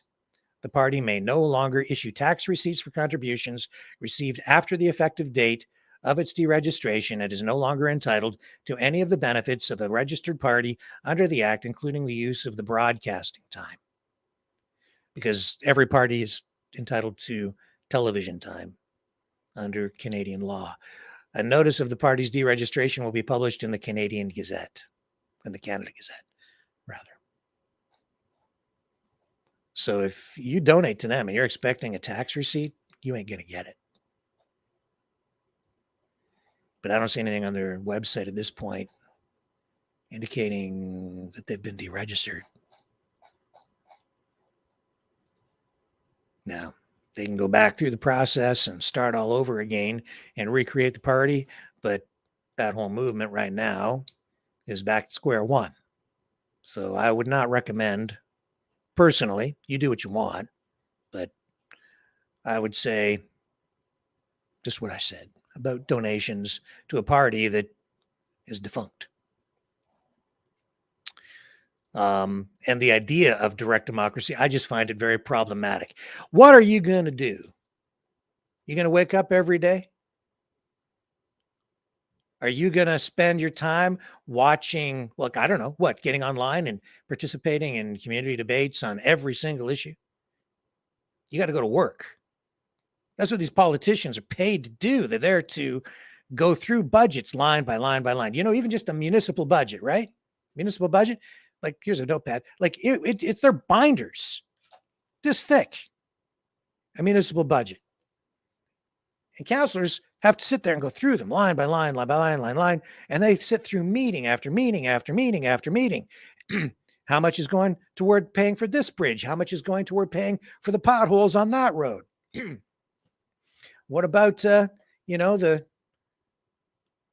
the signs out in front of the school over there? What about the sewage treatment plant? Excuse me. All these little issues. You're going to vote on every single little issue? How are we going to do that? If you have direct democracy, it's not practical. You still need your politicians there to do their job and go through the budget line by line by line by line. And do with all, they're also there. If you're a municipal councillor, I guarantee you get phone calls from people in your riding all the time about their neighbor's barking dog, complaining. They want a bylaw passed to strengthen the anti-barking bylaw. It's all that kind of stuff. People do not have time, nor are they able. It's just not possible for people to deal with all of these issues. So we hire someone as a politician to go to work and keep tabs on all of these issues at the municipal, provincial, federal levels, or state levels as well. That's what we have, representative democracy. They represent us. Now, you want to get involved? Yeah, absolutely get involved. Get involved in a political party. Influence the party platforms on various issues. You can make a big difference that way. You want to get involved in municipal government? Yeah, go down there. Sit in on some of these meetings. You, as a delegation, can influence the votes. It's not just up to the municipal councilors. It's not just up to the politicians when they vote to just do whatever they want. The public applies pressure during each of these processes. And then the stakeholders for individual issues then get to come forward and present their arguments during public sessions, during debates on these things. And I know that we don't always I don't like the way the country's going right now, but here's the silver lining in all of that. It can change on a dime. All you got to do is get rid of these guys. And I know it's frustrating when we can't seem to get any traction, can't gain any ground. That's because the other side has been so active politically for so long and organized on so many levels. They've been out there winning the hearts and the minds, and you might even say brainwashing people through propaganda, whatever techniques they're using. They've got the votes. They've got the political organization. They get the people out.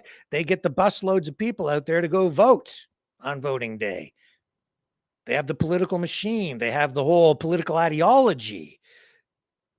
They have critical race theory. They have identity politics embedded within our educational institutions, and we've let it happen.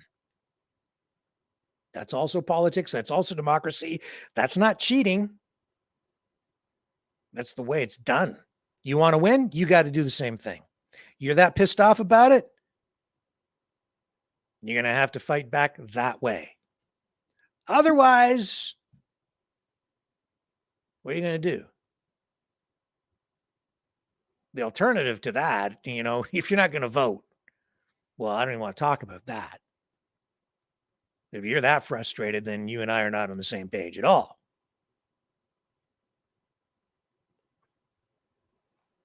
That's a whole other discussion. But you get back to the voting and stuff like that. Well, I mean, it's a frustrating thing, right? But we lost. Well, they cheated. Did they? The polls don't suggest that. Sometimes the polls are cooked. I'll give you that. Depends on the methodology and the way they ask questions and so on. But no, we lost. Because there are a lot of people who are kind of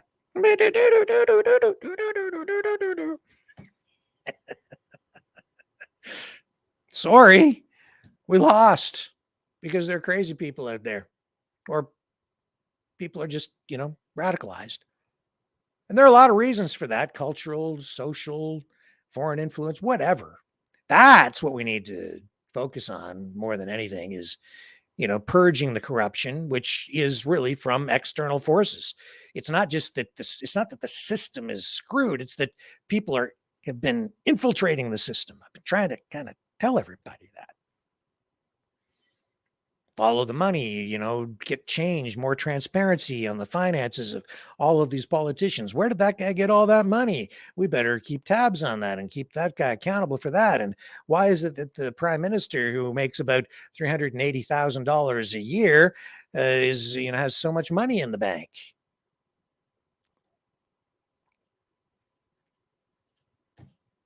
These are serious things, man. But not to say that the system is perfect, but direct democracy, it ain't really going to change the outcome. In fact, I think in a lot of ways it would make things a whole lot worse, because it would actually give more power to people on the left or political activist groups, special interest groups who get organized. It would leave it open to a lot more corruption, because everything then would be done online and these things could be hacked. Paper ballots, as we use in Canada right now, I think is still honestly the safest way to go.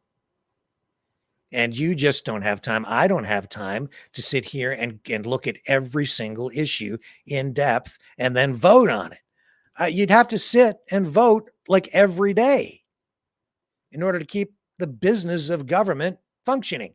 In addition to that, you're also neutering your prime minister and your cabinet on the foreign affairs portfolios that they manage. Every time they go out into the international arena, you've neutered them when it comes time to negotiate anything. How can they negotiate anything? They have no authority. They don't have a mandate on anything. They can't guarantee an agreement on anything with any other world leader at that point. You can't go and sit down at a bargaining table with Xi Jinping and hammer out a new trade deal with China and say, we promise that we will do this. No, all that the prime minister at that point can do, okay, is go back and say, you know what? Yeah, I'd like to do this, but we'll have to take it to the people and we'll see if they vote for it or not. And we'll get back to you. And Xi Jinping's going to sit there and say, well, what do I need you for then? We'll just take out a bunch of ads and get the people to vote whatever way we want, which is happening anyway. There's all kinds of crazy online stuff going on, as you know, but that's also the issue of free speech. But that's also what tells me that democracy is still alive and well, or at least whimpering, or suffering a slow, painful death, or whatever you want, but it's still alive because we've got chaos in the media. We've got such a wide range of views online, even views that, in my mind, and I think there's clear evidence of this, opinions and media messaging coming from foreign powers. And I'm like, yep, that's free speech. It's still there. I'll take it. But in other countries in the past and even today, that free speech isn't really there. Countries that appear to be a lot more stable are only stable, or may appear to be more stable, simply because they crush free speech while pretending to embrace it. You think about just about any other country on the other side of this equation, and then you ask yourself, how come that leader is never criticized by their people? How come you don't see people out in the streets in China protesting en masse the way that you see it here? Yeah, we see it from time to time. There was the white paper protest, right? There was that. There was Tiananmen Square. Where's that guy? The guy stood in front of the tank today. Yeah. You ain't going to find him around anymore. But do you see people in China coming out and saying, Xi Jinping is an idiot? No. But I sit here night after night after night and I say, Justin Trudeau is the worst prime minister in Canadian history, and I don't go to jail. Now, I know you're going to say, but we've got political prisoners. Yeah, maybe so, because we are on that slippery slope toward authoritarianism. In many respects, we've arrived. But I'm still sitting here saying Justin Trudeau is the worst prime minister in Canadian history, and I'm still not in jail because I'm doing it within the system. You get outside that system, you start trying to affect change in a way that's outside the system. Now you're trying to tear the system down. Now you are an existential threat, not just to the liberals, but to the government and the system of government itself, to Canada or to the United States. Now you've crossed the line. Now maybe that's why some people might end up in the slammer. And maybe Justin Trudeau, acting outside the bounds of what would be a reasonable use of his powers, has targeted people. And I would say that's absolutely the case. Was his use of the Emergencies Act during the Freedom Convoy proper? I would say no. I said that Canada died that day. Indeed, I still stand by that. He should not have done that. That was an overreach of power, an abuse of power, an abuse of a very powerful piece of legislation. Doesn't mean he can do it all the time, even though some people trying to scare you into thinking that he can. But you know, and we need to keep this stuff in check as well, because we've seen this happen in history before. We've seen it with some communist governments. We've seen it with Hitler. These dictators, Stalin and Hitler, both talked about democracy. They even used democracy in order to exert authoritarianism, to bring in authoritarianism. Hitler went to jail. While in jail, he wrote Mein Kampf. But while in jail, he realized that his approach to overthrowing the government of the day was not wise and wouldn't work. So when he got out of jail, he changed his tactics. Instead, he used democracy against itself. I've said this on this program. Democracy is the system's greatest strength, but it's also the system's Achilles heel or its greatest weakness, because democracy allows political opponents to come into the system and try to tear it down from within. That's what Hitler did. I'm going to show you that there are people out there tonight that I think are really, in some cases, trying to do a similar kind of thing today to us right now. So in 1941, Hitler gave a speech, and this is just an example, at the Berlin Sports Palace. This was January 30th, 1941, where he spoke to some degree about democracy. I'm going to read you, and this is one of the excerpts from that speech.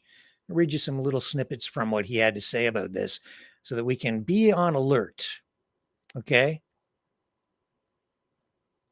And be aware of where this kind of thing can lead, and quickly. It says here, this isn't on the caption on the screen, but says,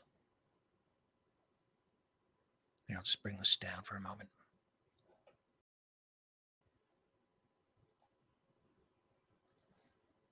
Okay. Get rid of that. Yeah, and nothing against the people with the Direct Democracy Party of Canada. They can do whatever they want. I just personally disagree with it, and I got nothing personal against the people. I don't even know them. I just want to say I'm not trying to, pick a fight with them or anything. They can come on. We can have a discussion about it if they'd like. It might be a good idea. I just don't see the value in it, in the word direct democracy. So Hitler started that speech by saying, "My German countrymen, men and women, changes of government have occurred frequently in history and in the history of our people. It is certain, however, that never was a change of government attended with such far-reaching results as that 8 years ago.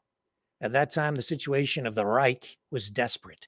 We were called upon to take over the leadership of the nation at a moment when it did not seem to develop towards a great rise. We were given power in circumstances of the greatest conceivable pressure, the pressure of the knowledge that by itself everything was lost, and that in the eyes of the noblest minds, this represented a last attempt, while in the eyes of evil wishers, it should condemn the National Socialist movement to final failure." He was a collectivist. He was a socialist. National socialist, but a socialist. He's on the left, dude.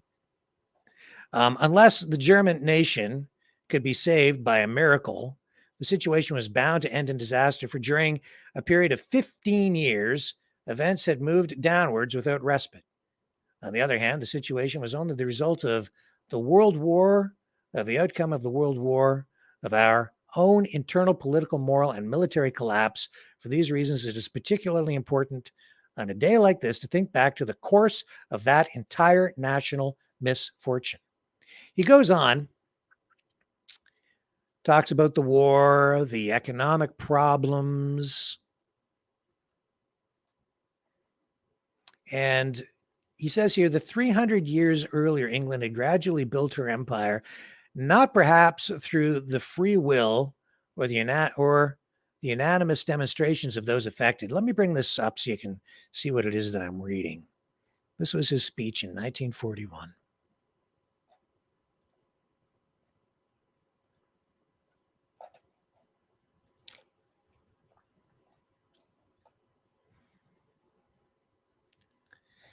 And he goes on here and says,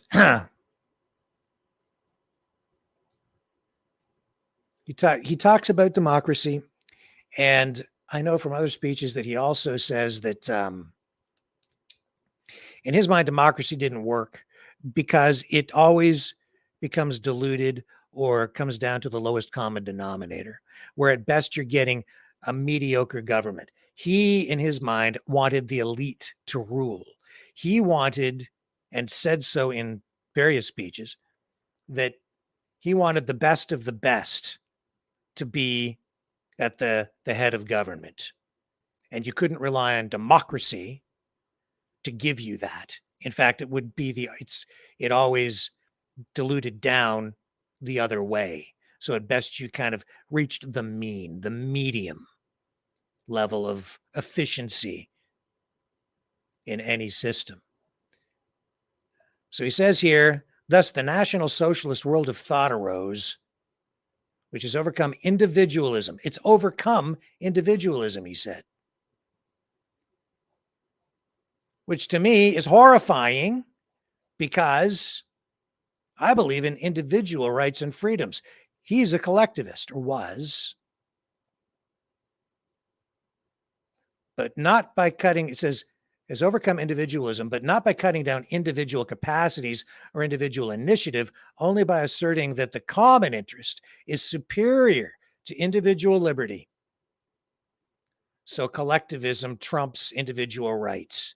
In other words, you don't really have rights. You don't have individual liberty because everything goes back to the collective. He's a socialist. He's a collectivist. Fascist. A Nazi. Only by asserting that the common interest is superior to individual liberty, which comes down to your rights, folks, and the initiative of the individual. This common interest, this common interest regulates and orders, if necessary, curtails, but also commands, he said. So you adopt that ideology, that idea, and you are compelled to act on it. It commands what the government does. It trumps everything. It trumps your rights. You don't have rights in a system like that. It's the tyranny of the mob. He goes on, thus we started a struggle against everyone in those days. And these are just excerpts from that whole speech. Thus we started a struggle against everyone in those days, against the individualist, people like myself, as well as against the humanitarians. Because that kind of thinking also led to eugenics, right? It's like, what's in the best interests of the collective? Well, is it in the best interests? Is it in the best interests of efficiency to have someone with maybe mental health issues live? Or are they just a burden on society? Or what if you believe that there are certain races that are inferior to yours? Is that the most efficient thing to have in your society? Should you be allowing those useless eaters to survive? So he was a collectivist, always thinking of the collective and the most efficient way forward, and applying ethnicity and eugenics to that ideology over time. And in this struggle, we slowly conquered the German nation during 14 years. This is important to keep in mind as well. Keep in mind that he's going to say here, they started small and it didn't take long for them to get big. The 1,000 members which the movement counted at the end of its first year of life a number which was to increase steadily these followers, but we Germans who had come from other movements. So they started with 1,000, and over time they grew into the ruling party. Now, as I said, for a while they tried to overthrow the government, but then he realized, coming out of jail and a lot of violence and losing, that he needed to work within the system, which is also dangerous. He used democracy against democracy. So he got in there. And then once he got elected, he did away with democracy. He got elected and then found ways through a national emergency and the Reichstag fire and all of that history to just do away with democracy once he was in power, and then made himself the Führer, the supreme ruler. Because he's deceptive, as collectivists often are. Oh, yeah, well, vote for me. We're working within the system. He says here, add a little bit of body. Oh, sorry, that's a text thing. Laura Mipsum. He says here, this means that the so-called National Socialist Revolution has defeated democracy. Collectivism defeated democracy. He's doing away with it. Within democracy, by democracy. Look at that. National Socialist Revolution has defeated democracy within democracy, by democracy. We acquired power legally. They did. And today, too, I am facing you here on a mandate given to me by the German nation, a mandate more comprehensive than that which any one of the so-called democratic statesmen possesses today.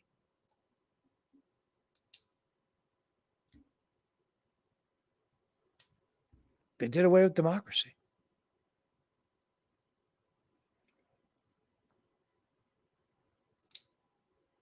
It became very efficient.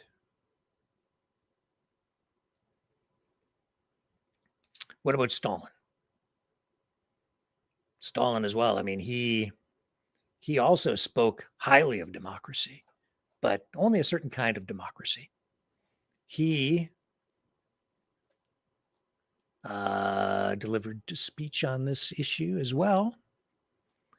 But like a lot of communists, in my experience, he was a liar, basically. And politicians in general, right? He lied, deceived, conflated, twisted words. Let me see, is this this where we want to? Yeah, okay. Here's his speech. One of the ones that I just decided to refer to tonight, just to show you. And we're dealing with some similar kinds of things going on in Canada right now. So, speech delivered by Comrade J. Stalin at a meeting of voters of the Stalin electoral area in Moscow in 1937. He goes on and on and on. This was sort of an impromptu speech that he gave on that day.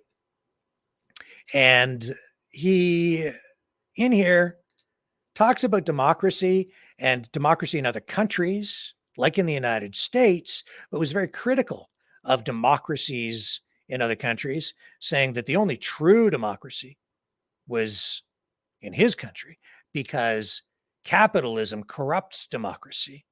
So in the United States, in Canada, in other countries, they didn't mention Canada specifically, but did mention the United States, saying that we don't really have democracy because capitalism pollutes it. My words, paraphrasing.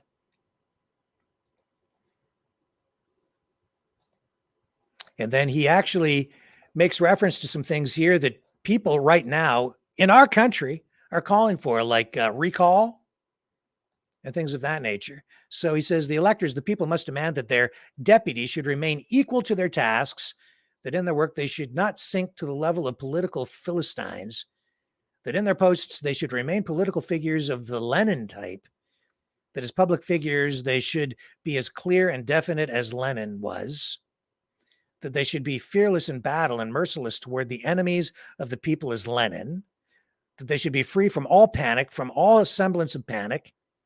When things begin to get complicated and some dangers, what you're getting at here is, yeah, you want your politicians to support communism and the ideals of Lenin,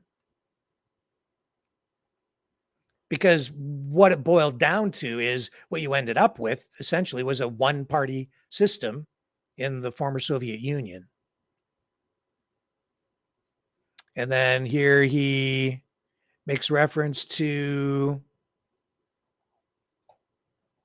further, comrades, I would like to give you some advice, the advice of a candidate on his electors. If you take capitalist countries, you will find that peculiar, I would say, rather strange relations exist there between deputies and voters, politicians. As long as the elections are in progress, the deputies flirt with the electors, fawn on them, swear fidelity, and make heaps of promises of every kind. It would appear that the deputies are completely dependent on the electors. As soon as the elections are over and the candidates have become deputies, relations undergo a radical change. Instead of the deputies being dependent on the electors, they become entirely independent. For 4 or 5 years, that is, until the next elections, the deputy feels quite free, independent of the people of his electors. And a lot of that is actually kind of true. But what he's also talking about here is that, in the former Soviet Union, he asserted that communism was the only true form of democracy because people were free of capitalist influences and property, which means you have no property rights, which means you really don't have any rights, and you have a single system. So yeah, you're free to vote any way you want to vote, as long as you vote for communism, and as long as you vote for collectivism, and you don't really have any rights as an individual. It's all about the collective. You don't get to own anything. It's about the collective all the time. So as long as everybody's supporting communism, you can vote for communism. And that's really what it came down to. And anybody that really opposed him politically, well, you might want to take out a good life insurance policy. That's the truth. Yeah, they have elections. But while he was pointing his finger at the West, saying that it was all corrupt and the politicians don't really do the bidding of the voters, his own system was, to say the least, less than democratic. It was very autocratic, which is why philosophers like Noam Chomsky have quotes like this. Even Stalin, Noam Chomsky said, even Stalin proclaimed his love for democracy. We do not learn about the nature of systems of power by listening to their rhetoric. In other words, Noam is well aware that Stalin always talked a good game about democracy, but in the end, it wasn't about the democratic process or voting rights or the rights of people at all. Certainly not about freedom. And really, that's what needs to form the basis of any democratic system, is freedom, which brings me to another area of focus and another group that right now is advocating for a power shift. I don't really know these folks. I'm aware of them. The Power Shift Canada. People have been drawing my attention to this group, and I've been to their website a number of times. And they're welcome to come on here if they would like to and discuss this further. But I've noticed that just recently they changed their name. Yeah, I've never really liked their message. This is just me personally. Maybe you love them. You're free to have your own opinion. Me personally, this whole thing sets off big alarm bells for me. They've changed their name from the Power Shift to the CPU, the Canadian People's Union.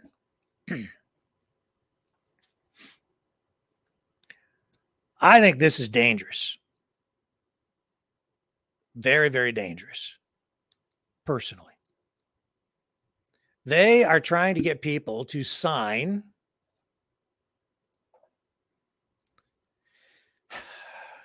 a convention of consent. It's not a petition. It is a contract. They don't present it to you as a contract. They present it to you as a political solution to a political problem.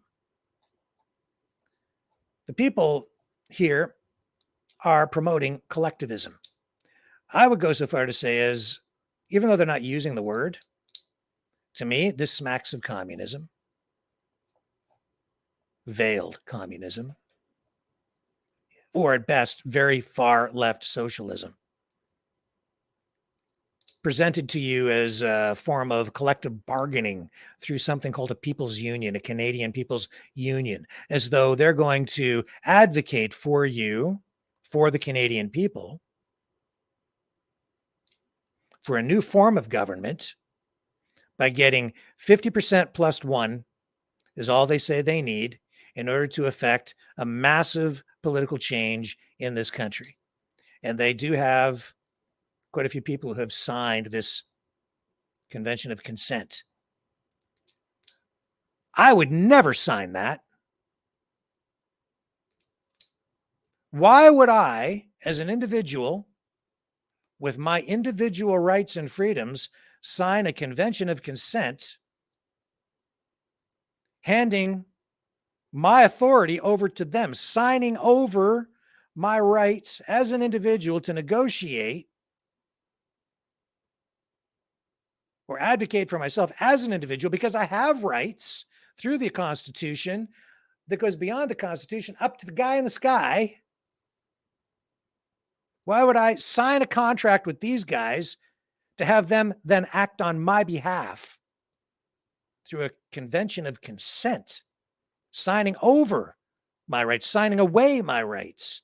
That's what you're doing if you sign their convention of consent. You're saying these guys now bargain for me, they negotiate for me, they represent me.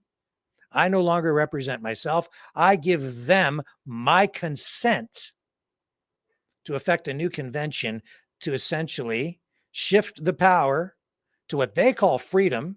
And I've seen communists repeatedly through history use the word freedom, twist it around in order to effect a change or a political shift toward collectivism, which they would then say frees the people.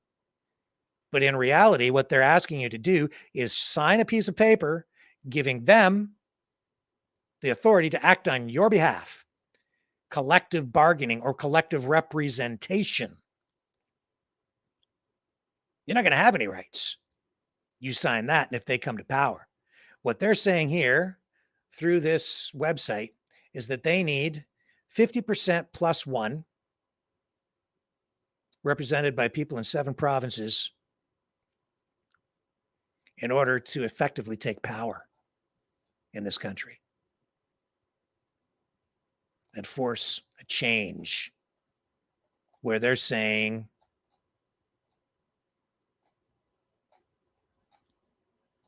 either uniting the citizens and Indigenous people of Canada as one national collective head of state with final decision-making authority within the law of our land, our Constitution, wherein we become the collective crown of Canada, which acts as the core or the most basic building block of true democracy within Parliament. So they say they want to follow the law, but you see, they want to change the Constitution. So they affect power. They take power by saying that all they need is 50% plus one of the population to sign their convention of consent. And then they can come in and effectively basically take over the government.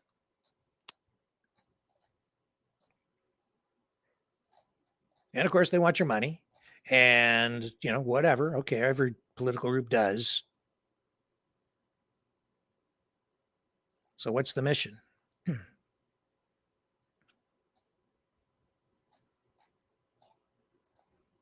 The Great Canadian Legal, Civil, and Political Rights Power Shift Revolution. Oh, yeah, a revolution. Here we go.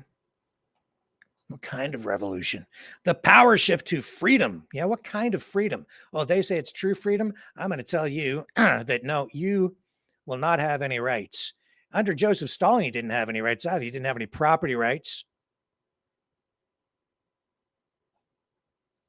What they want you to do is they want you to sign this convention of consent, or consent of convention.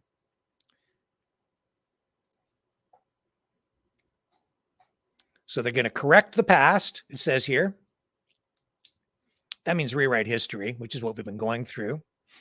And all of that has been coming from the political left, changing the history in our schools, tearing down our statues, making everybody ashamed of colonialism, blah, blah, blah, blah, blah. All of that stuff. Anti-Canadian, anti-American.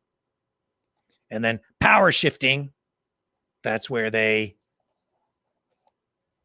get you to sign away your rights so that they can represent you as a collective. And the mindset here, I'm sure, is that it's like collective bargaining through a union. And that's the way they're selling it to people. So that if you go to work at Ford or at Stellantis or General Motors or a Honda, not so much a Honda plant, but at an auto plant or any factory where they have a union, you automatically then have to become a part of the union because the union has collectivized. And the way that the laws are set up in this country already, you then are compelled to join the union. You don't have a right as an individual to bargain with management for your wages or your benefits. It's done collectively now on behalf of everyone. And yeah, unions have been pretty effective in getting higher wages and better benefits for their workers because they hold the withdrawal of labor as a bargaining chip, as a powerful tool to hold. Basically, they're holding their labor ransom in order to get what they want, which is more money and more benefits and more from the employer. Well, they're trying to sell this same sort of idea. It's a union, so we're going to act collectively. But the problem with this is that this results in, honestly, absolute power being given to these guys. If they get 50% plus one, they say they can then form the government and then represent everyone collectively. And then we're supposed to all be in power. But that's not true. They will have the power because you've signed your rights away to them as individuals. And now they represent everyone. So they rule over you. They get to vote on everything. They get to make all the decisions on behalf of the collective. Always with the benefit of the collective in mind, never the individual. As Dennis Prager says, the bigger the state, the smaller the citizen. So you as an individual, you end up with, honestly, no rights. You want property rights? Good luck. You want the right to free speech? Good luck. It ain't going to happen. I mean, unless they decide to give it to you. But as soon as they decide not to, then you don't have it. Because if they decide that it's not in the best interests of the collective, then screw you and your freedom. What do you think's been going on in this country for the past 3 years? Screw you and your freedom. You must wear a mask. You must get the jab. You must do this. You must do that because it's in the best interest of the collective, of your community. It's up to you. It's your responsibility to protect your neighbor and protect everyone. So you have to stay home, even if you're not sick. That's the mentality. It flips everything upside down. You don't have any rights as an individual anymore. Now, they're going to sell it to you as though they're upset with what the government has done. But in the end, that's really what you're doing by signing any convention of consent. You're giving them the right to represent you. You don't have the right anymore. That's why if you go to work at Ford on the assembly line, you might be a super genius, but you can't negotiate a higher wage for yourself unless you're outside the union collective. But if you're just on the assembly line, you get what everybody else gets, which has worked out very well in that context, but not in the context of government, because if you are dealing with the government, they then have absolute power. Nobody's going to tell them what to do, especially if they're concerned about who sits in the judge's chair. They're going to appoint. And then what's the third phase of this? Quiet democratic revolution. Yeah, as long as you vote for them. And you don't really get to vote anymore because You signed away your rights. They represent you, so they'll vote for you. Now, they might say that you get to vote this and vote that, but in the end, you've essentially given them all your power. Now, maybe I'm not reading everything exactly right about what they want because I haven't spoken to them. I'm just taking this information from their website, so I'll give them some benefit of the doubt here. But I've been watching them for a while, and this whole thing just scares the living bejesus out of me. This is not what it appears to be. These people are deceptive. They're communists, in my view. This is a form of communism and is being presented to people in a deceptive way. Sounds very enticing.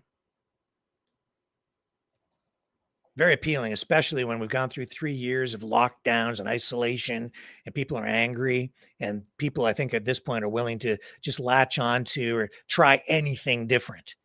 The thing is, though, folks, this isn't so much different as it's just a lot more of everything that we have been abused with. Be careful of people who use the same words but mean something entirely different. Freedom can mean two entirely different things, and yet it's the complete opposite of what you think it means. Democracy, in the mouth, coming out of the mouth of one person, it means freedom. Coming out of the mouth of somebody else, like Joseph Stalin, it means nothing except the opposite, being used to deceive. Coming from these people, I'm very skeptical. Correcting the past. The responsibility of correcting the Canadian Constitution and respecting international laws and universal rights, not individual rights, universal rights, which Canada has signed, falls upon the UK and the Canadian parliaments. In addition, the courts must uphold both the Constitution and the international laws under the rule of law principles that protect the people from governments. Okay, I'm all for that. They talk about the convoy, of course, which disarms you.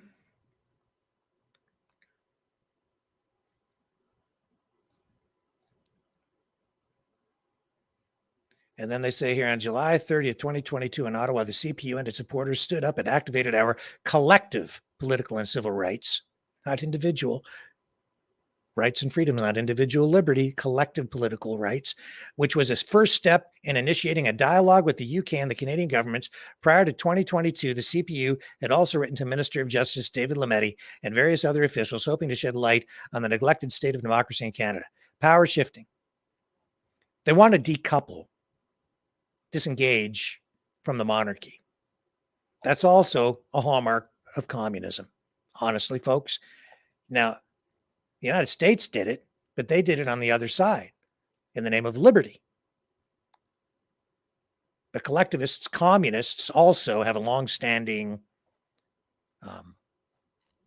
opposition to the British monarchy, and they want to tear that down. I get it, but you don't need a revolution for that. You can just ask.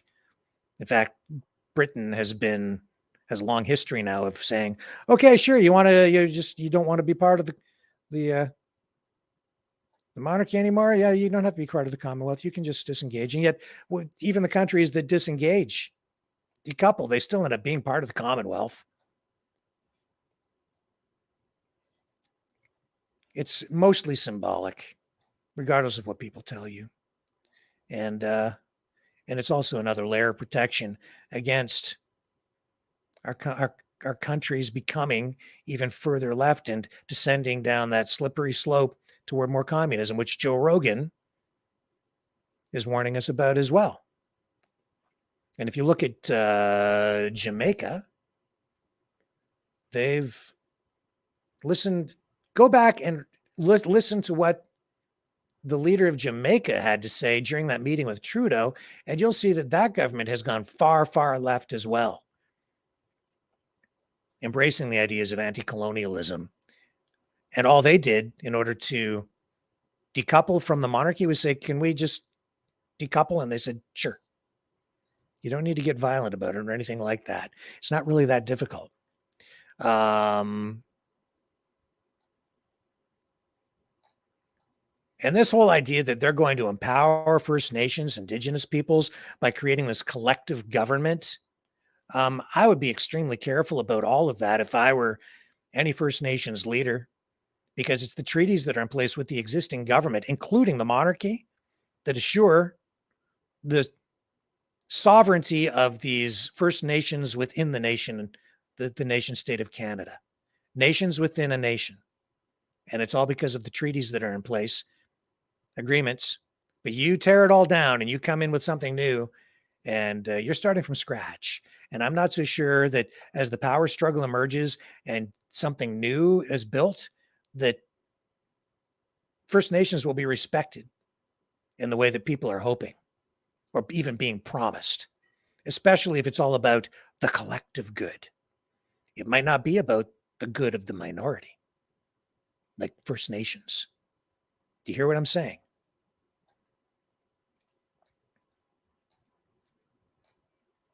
And if people's rights are circumvented,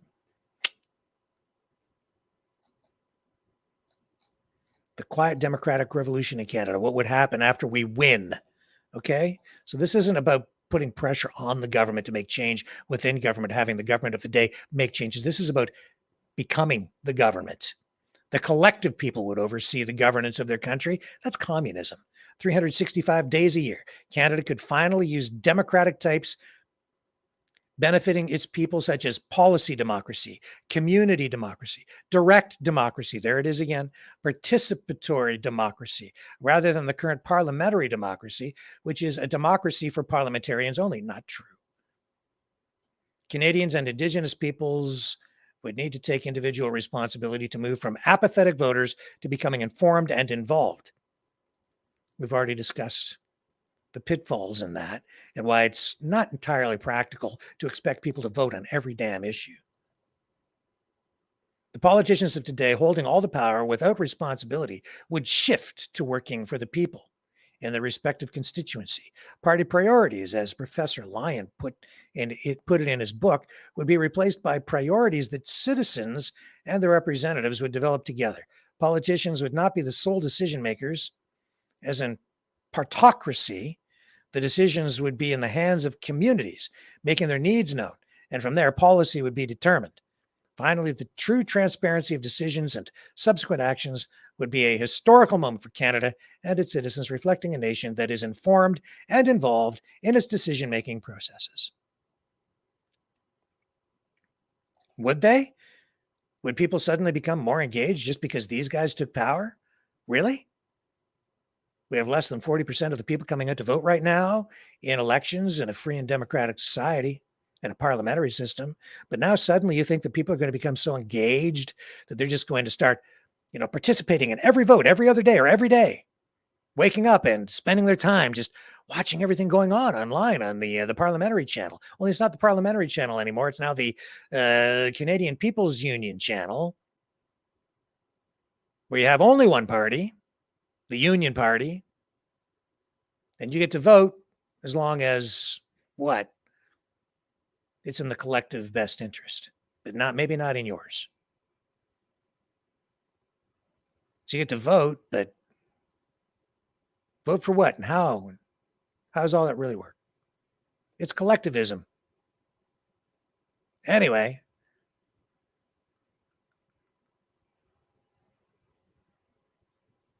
direct democracy.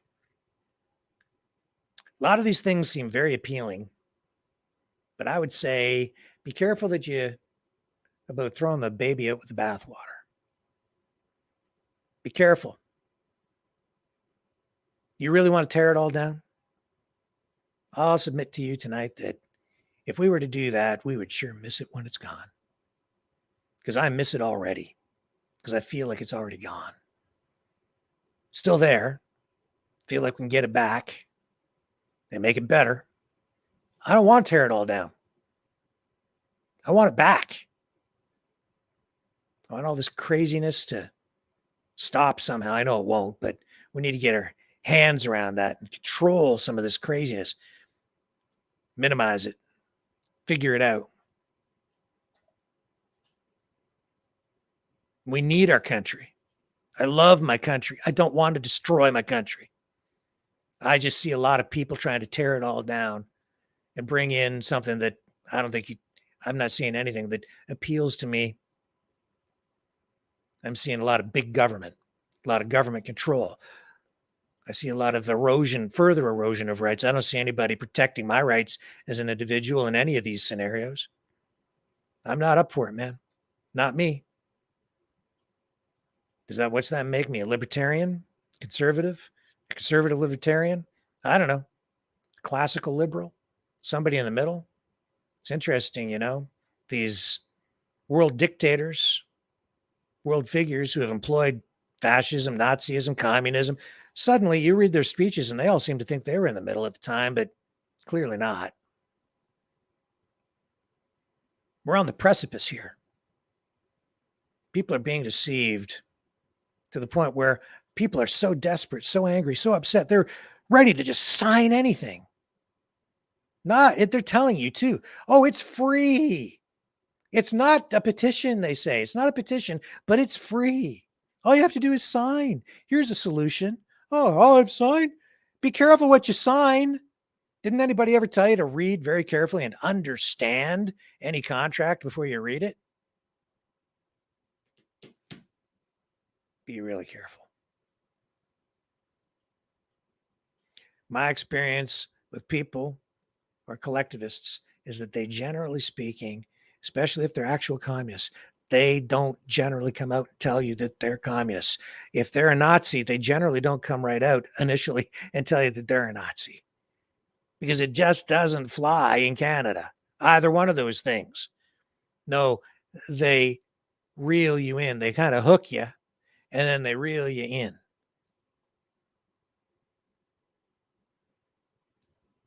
And they radicalize you, and they fill your head full of promises that honestly they have no intention of keeping in that way. They just want the power. That's my view on this. I don't even want to look in the chat. Don't even want to look in the chat. So many people trying to just disrupt and destroy, and we're going to get into more of that on the other side when we come back. Don't go away. Stay with me, because we're gonna show you some things that are gonna make you wonder what's real, what isn't, and who's deceiving us.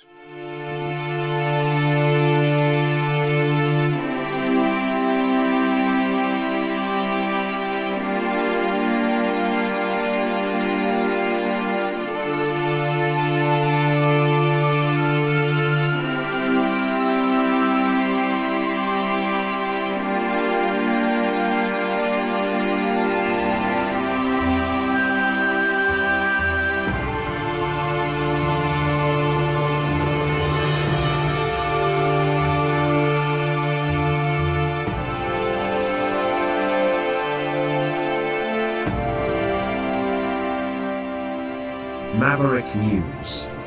The world is watching.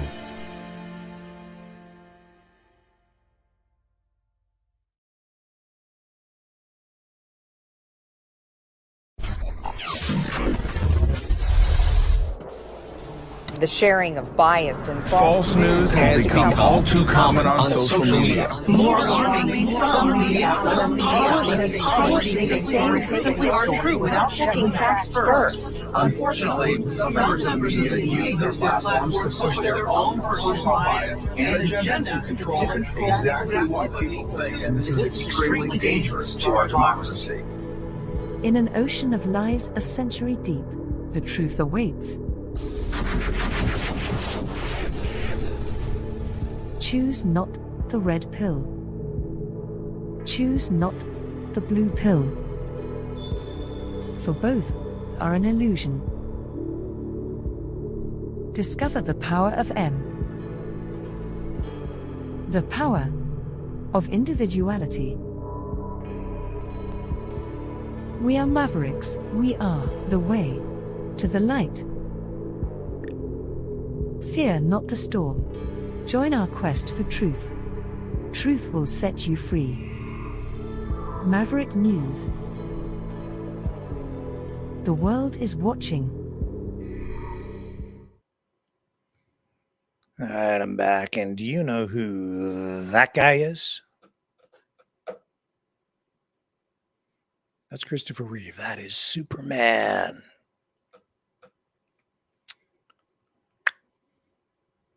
There was a guy who fought for truth, justice, and the American way.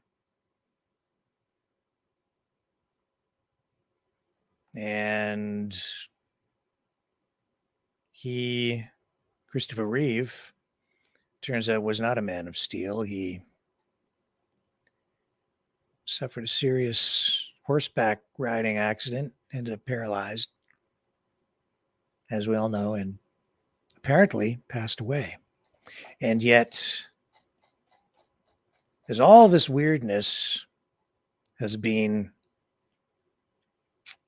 unfolding, especially over the last few years, there's some people out there who believe Christopher Reeve is still alive.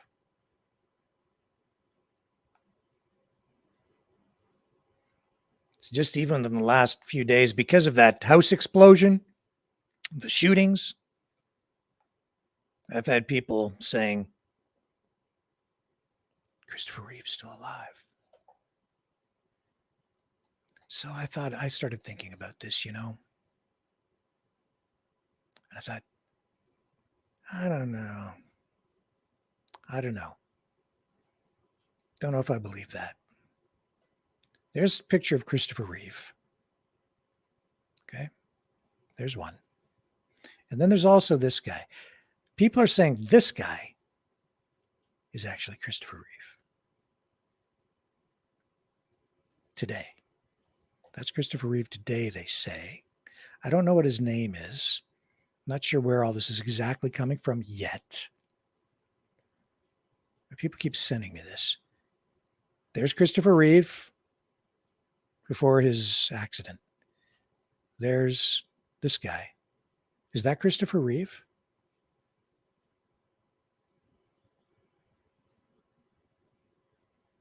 And I think he has a social media following, even this guy here of some kind. I don't know.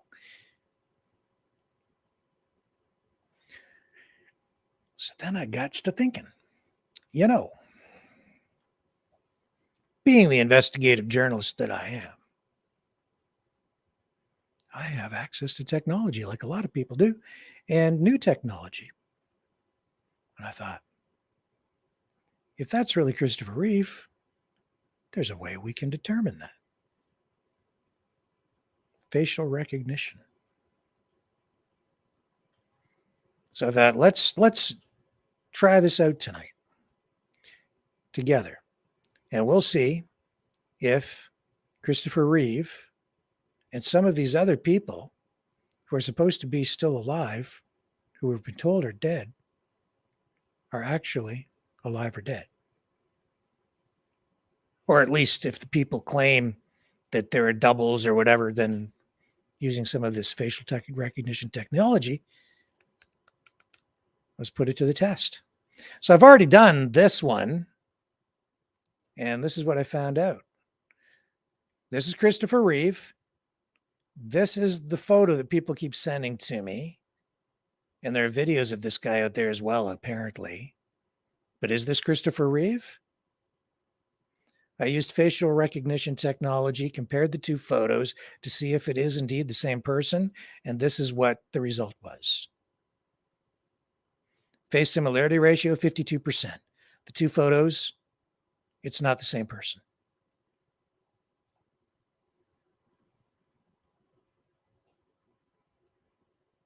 Nice try.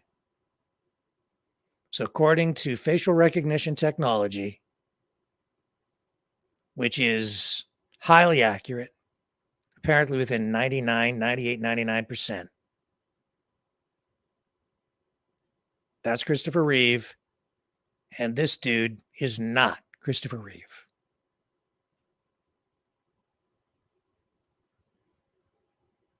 Believe it or not. there are others as well. Okay.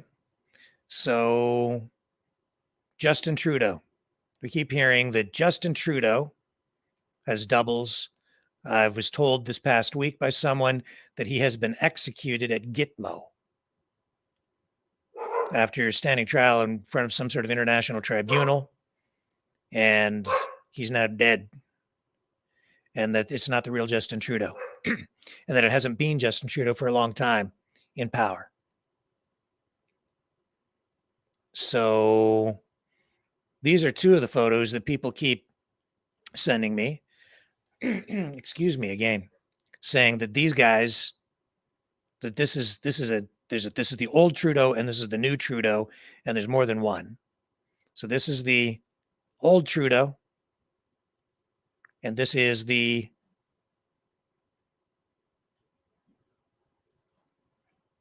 that's the new one, and that's the old one. Anyway, these are the two photos. So these are the ones that people keep sending me. So that, well, let's put that one to the test. Let's do that together, shall we? So here's a website, an online service, facial recognition technology. I can punch this stuff in. Gotta find it here. I'll bring it up and we'll do this together.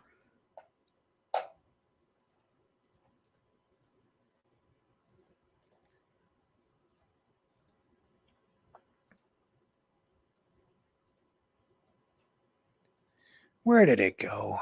So many tabs open. Here it is. All right, let's bring this up. This is where we can go, and we'll punch these pictures in to this system, and we'll see if this is Justin Trudeau in both of these photos, if it's the same person. So first, the one with the facial hair, and then we'll add the other one here, which is newer, and then we compare. Oh, page expired because it sat too long. So we have to refresh. Sorry, folks.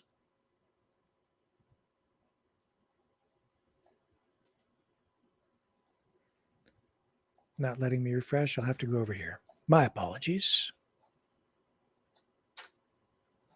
There we go. Okay, so I have to bring the tab up over here instead. Here we go again. There we go. Now I bring it back up on the screen, and one more time. So here's the one with the facial hair going in, and here's the one with without the facial hair. And we compare. It is the same person. That's the result on that. So at least based on that information, and those are dated considerable distance apart in terms of years, same person. All right, so let's try another dude. Remove this. How about RFK Jr.? That's another one that people keep saying, coming to me saying, he's still alive. That's RFK Jr. Or sorry, JFK Jr. I'm sorry. John F. Kennedy Jr., who we know was reported killed in a plane crash in the 90s. And there's this guy out there that people are saying is John F. Kennedy Jr. today. His name is Fusca. What's his full name?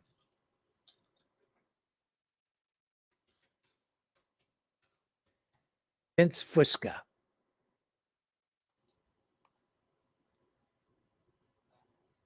Says, I'm just looking online here. It says he's within the so-called QAnon movement. And a lot of people think that he is John F. Kennedy Jr. All right, let's find out. Let's use facial recognition technology to see if we get a match. Back we go. We'll punch in those two photographs. First, Mr. Fusca, or maybe it is John F. Kennedy Jr. That one goes in. And then here's John F. Kennedy Jr. And compare. Face similarity ratio, only 34%. The two photos, not the same person. Okay. Anybody else? How about Joe Biden? I keep hearing there are multiple Bidens, and that the real Joe Biden is actually dead. So I don't know. But these are two photos that, again, were sent to me as proof. So there's this one. And this one was also sent to me.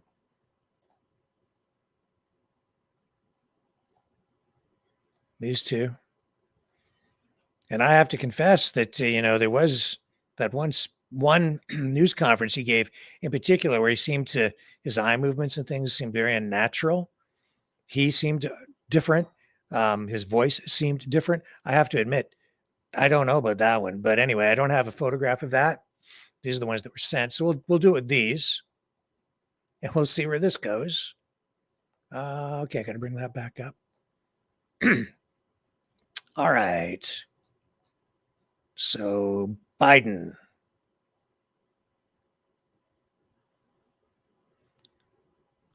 Okay, let me just make sure I've got the right thing here. We got those two. All right. Stay with me. There's that Biden, and here's that Biden. And we'll do the comparison now. Face similarity, 90%. It is the same person. Not to say that that particular test is definitive. I'd say the JFK Jr. definitely shows that that other guy is not him. So we know at least that much. We know that those two photos of Trudeau, that's definitely the same person. And those were years apart from my estimation. And there were quite a few years separating those two photos of Biden as well. Not sure exactly how many, probably as far back as like 2012 or something like that, and today. So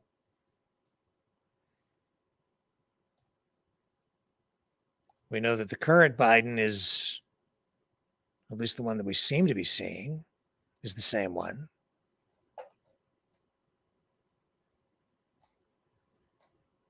And we definitely know that that other guy is not Christopher Reeve, Superman.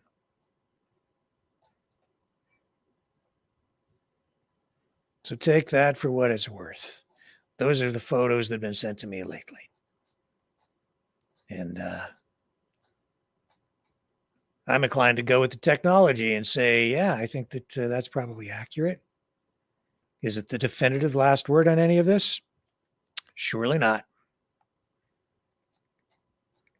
Now, I'm sure that people will send me even more photos and say, look at this one and that one, and look at this other guy, and that's fair. And we can do more of this if you want as we head down the road of weirdness. Oh, my. It is a weird time, isn't it? Super lies. Somebody's gone to a whole lot of trouble to deceive us. I mean, a whole lot of trouble. Like, who is this guy? And we'll look at the little curly Q thing on his hair. And why are people going to such lengths to make some people believe that this guy is actually this guy, when now we know that's not the case at all? What is the motivation? Is it just money? Or is it something more insidious? There's a whole lot of lying going on and a whole lot of deception. Makes me worry. A lot. Don't like it. Okay. Stay with me. I'll be right back. The New World Order. Government overreach. The Great Reset. Mainstream media lies. Now more than ever, independent voices are needed. Donate now at freedomreporters.com. That's freedomreporters.com. Maverick News. The antivirus program for your mind.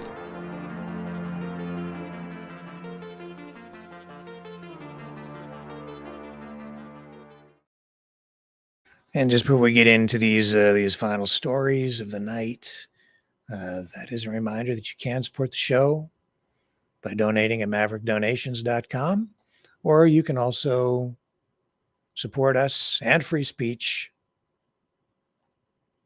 and this brand of journalism by donating at freedomreporters.com. You can also support us through the Rumble Rants on Rumble. Please like, share, subscribe, hit the notification bell on YouTube. Share all over Facebook and elsewhere.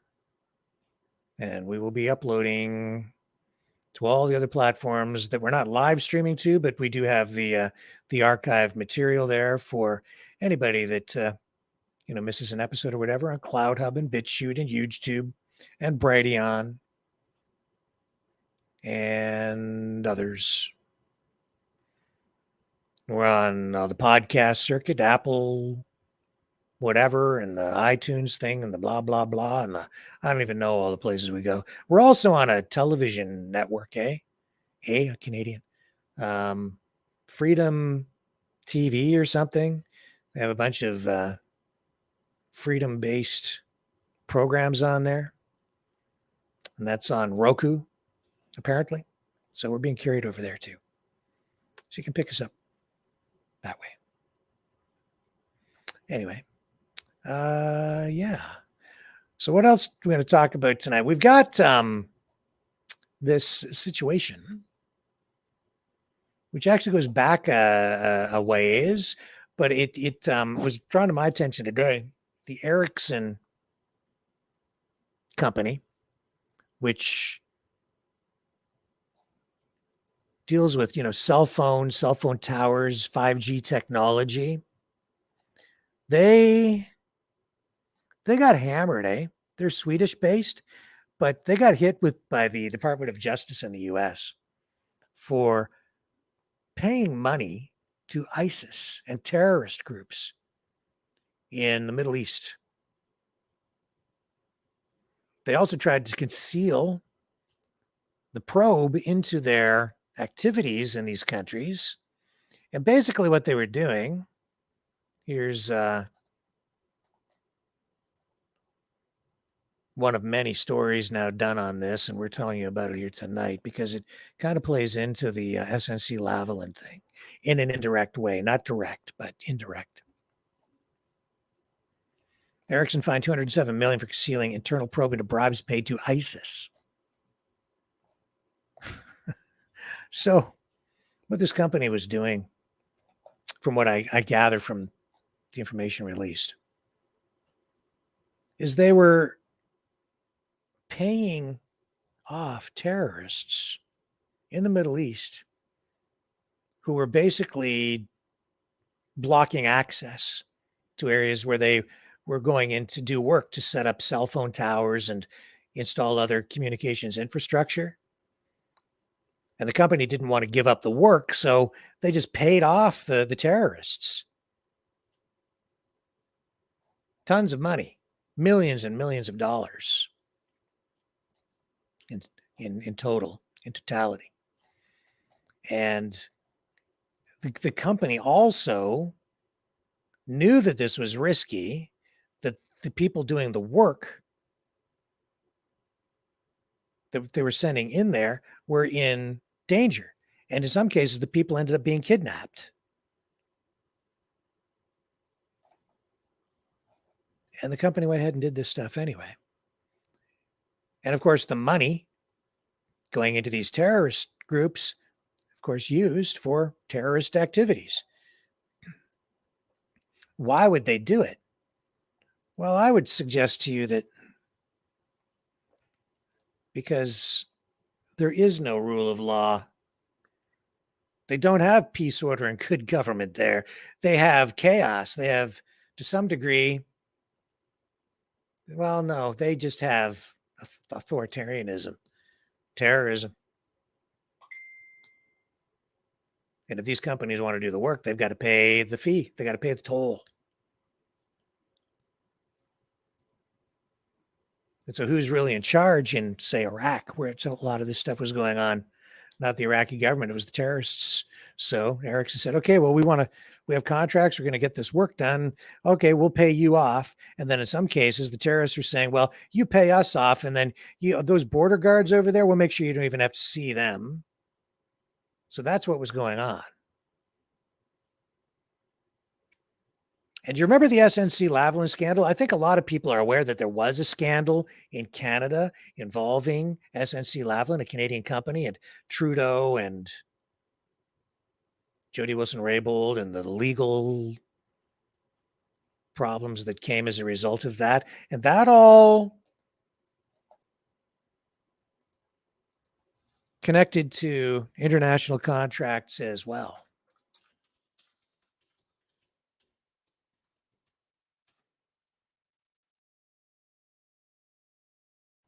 And that was all about Libya. And, this is why we need to be aware that our leaders, they have to play by two sets of rules. Puts everybody in a pretty tough spot. At home, nobody's above the law, right? So they have to play by the rule of law, bound by our Constitution. Whether you're the Prime Minister or the President of the United States, you need to make sure you don't break the law at home.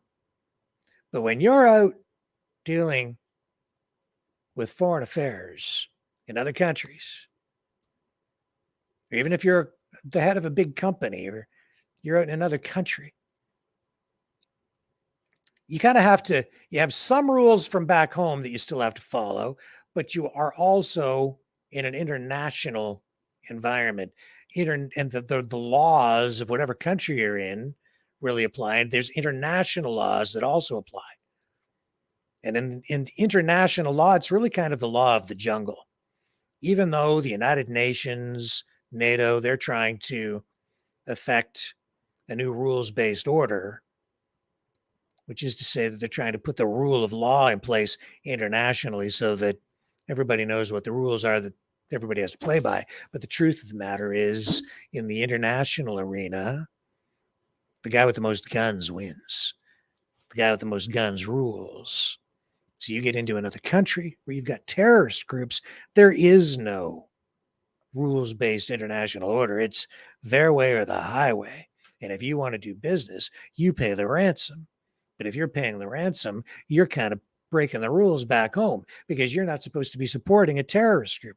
You're not supposed to be engaging in any kind of business activity with them. But if you want to do the business over there, you kind of have to. Otherwise, you can't do it. And if you want your people protected, you don't want the terrorist groups to kill your workers or kidnap them, hold them for ransom, then you got to pay the toll. Or you got to pay the bribes because these other countries are very corrupt. We talk about corruption at home, and that's all true. You got a lot of corruption going on in other countries. Remember Richard Nixon? He said, it's not a crime when the president does it, because you get into that position and your judgment gets clouded because you're making decisions day in, day out. Maybe I'll just go bomb that country and kill all those people who are a nuisance. I'm going to take out that terrorist group, send in the fighter jets and a few missiles, and that'll solve the problem. But you can't do that at home. But I think when you sit in that chair and you have that power, it's easy to lose perspective and easy to make mistakes and let the power corrupt you, even as you think you're doing the right thing. So in the case of Trudeau, I mean, he's like, I don't know. We don't know exactly where the money trail leads. But, you know, he was saying too many Canadian jobs on the line. But we know that there was money changing hands. We know that there were kind of like parties and schmoozing with these Libyan officials. It was corruption. It was wrong, illegal. But because it was done in the international market, I think that, you know, these politicians, they lose sight of what's right and wrong. And they're, oh, well, you know, the end justifies the means. Such was the case with Ericsson. Big company, they wanted to make that money. There's tons of money on the table, tons of money at stake. Just pay them off. Let's keep on going. Not worrying about the long-term consequences of that, not thinking that that money is then going to be turned around and used against us by these terrorist groups maybe down the road. And it's illegal on the home front, but maybe not over there. Oh, nobody will ever find out, but we did find out. And it does matter. But I think we need to be mindful, you know, that that's the reality out there. When you get out into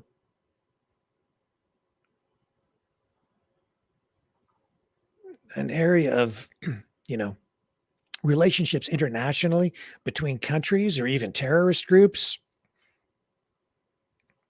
it's all about power. It's about power brokering. It's who has the most power. Nation states, they bargain in power.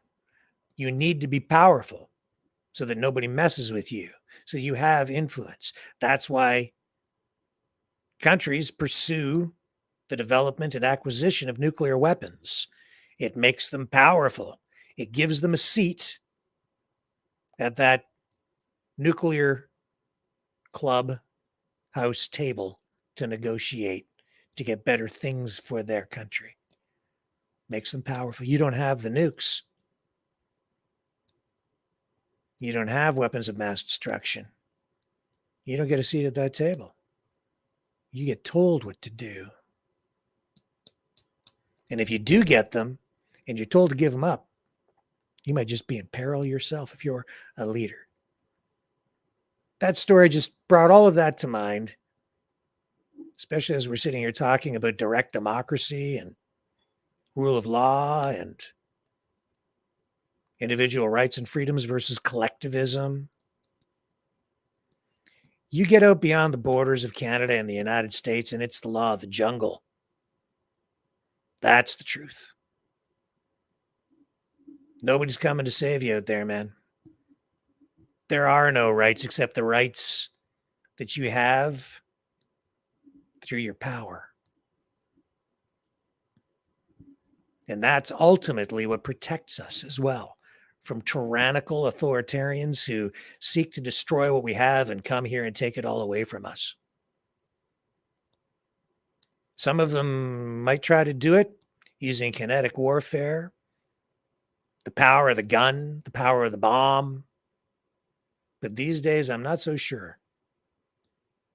It's becoming very apparent that there are people out there trying to take it away from us using new technology, new techniques, the internet, social media, psyops, mind twisting weirdness designed to, I think, even weaponize mental illness through people who are most vulnerable.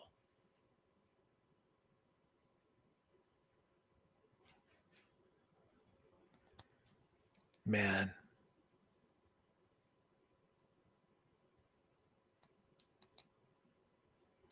Is Christopher Reeve alive or dead? I think he is deceased. Somebody doesn't want you to believe that.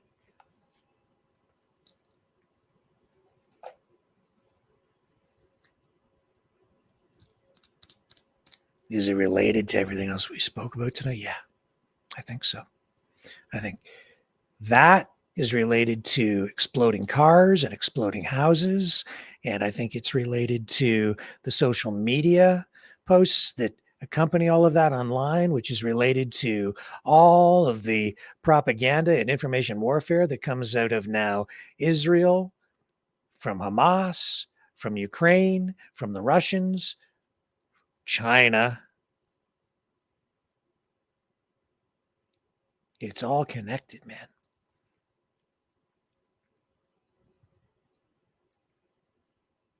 I miss the before times. And I love my country.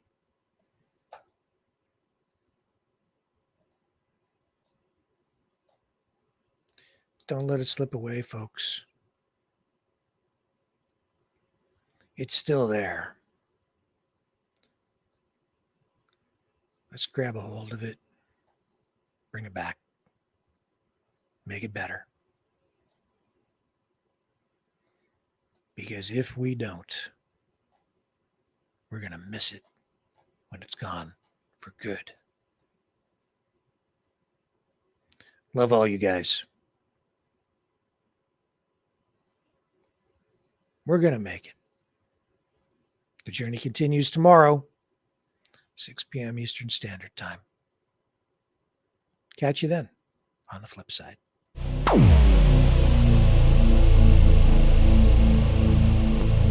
This has been a Maverick Multimedia production.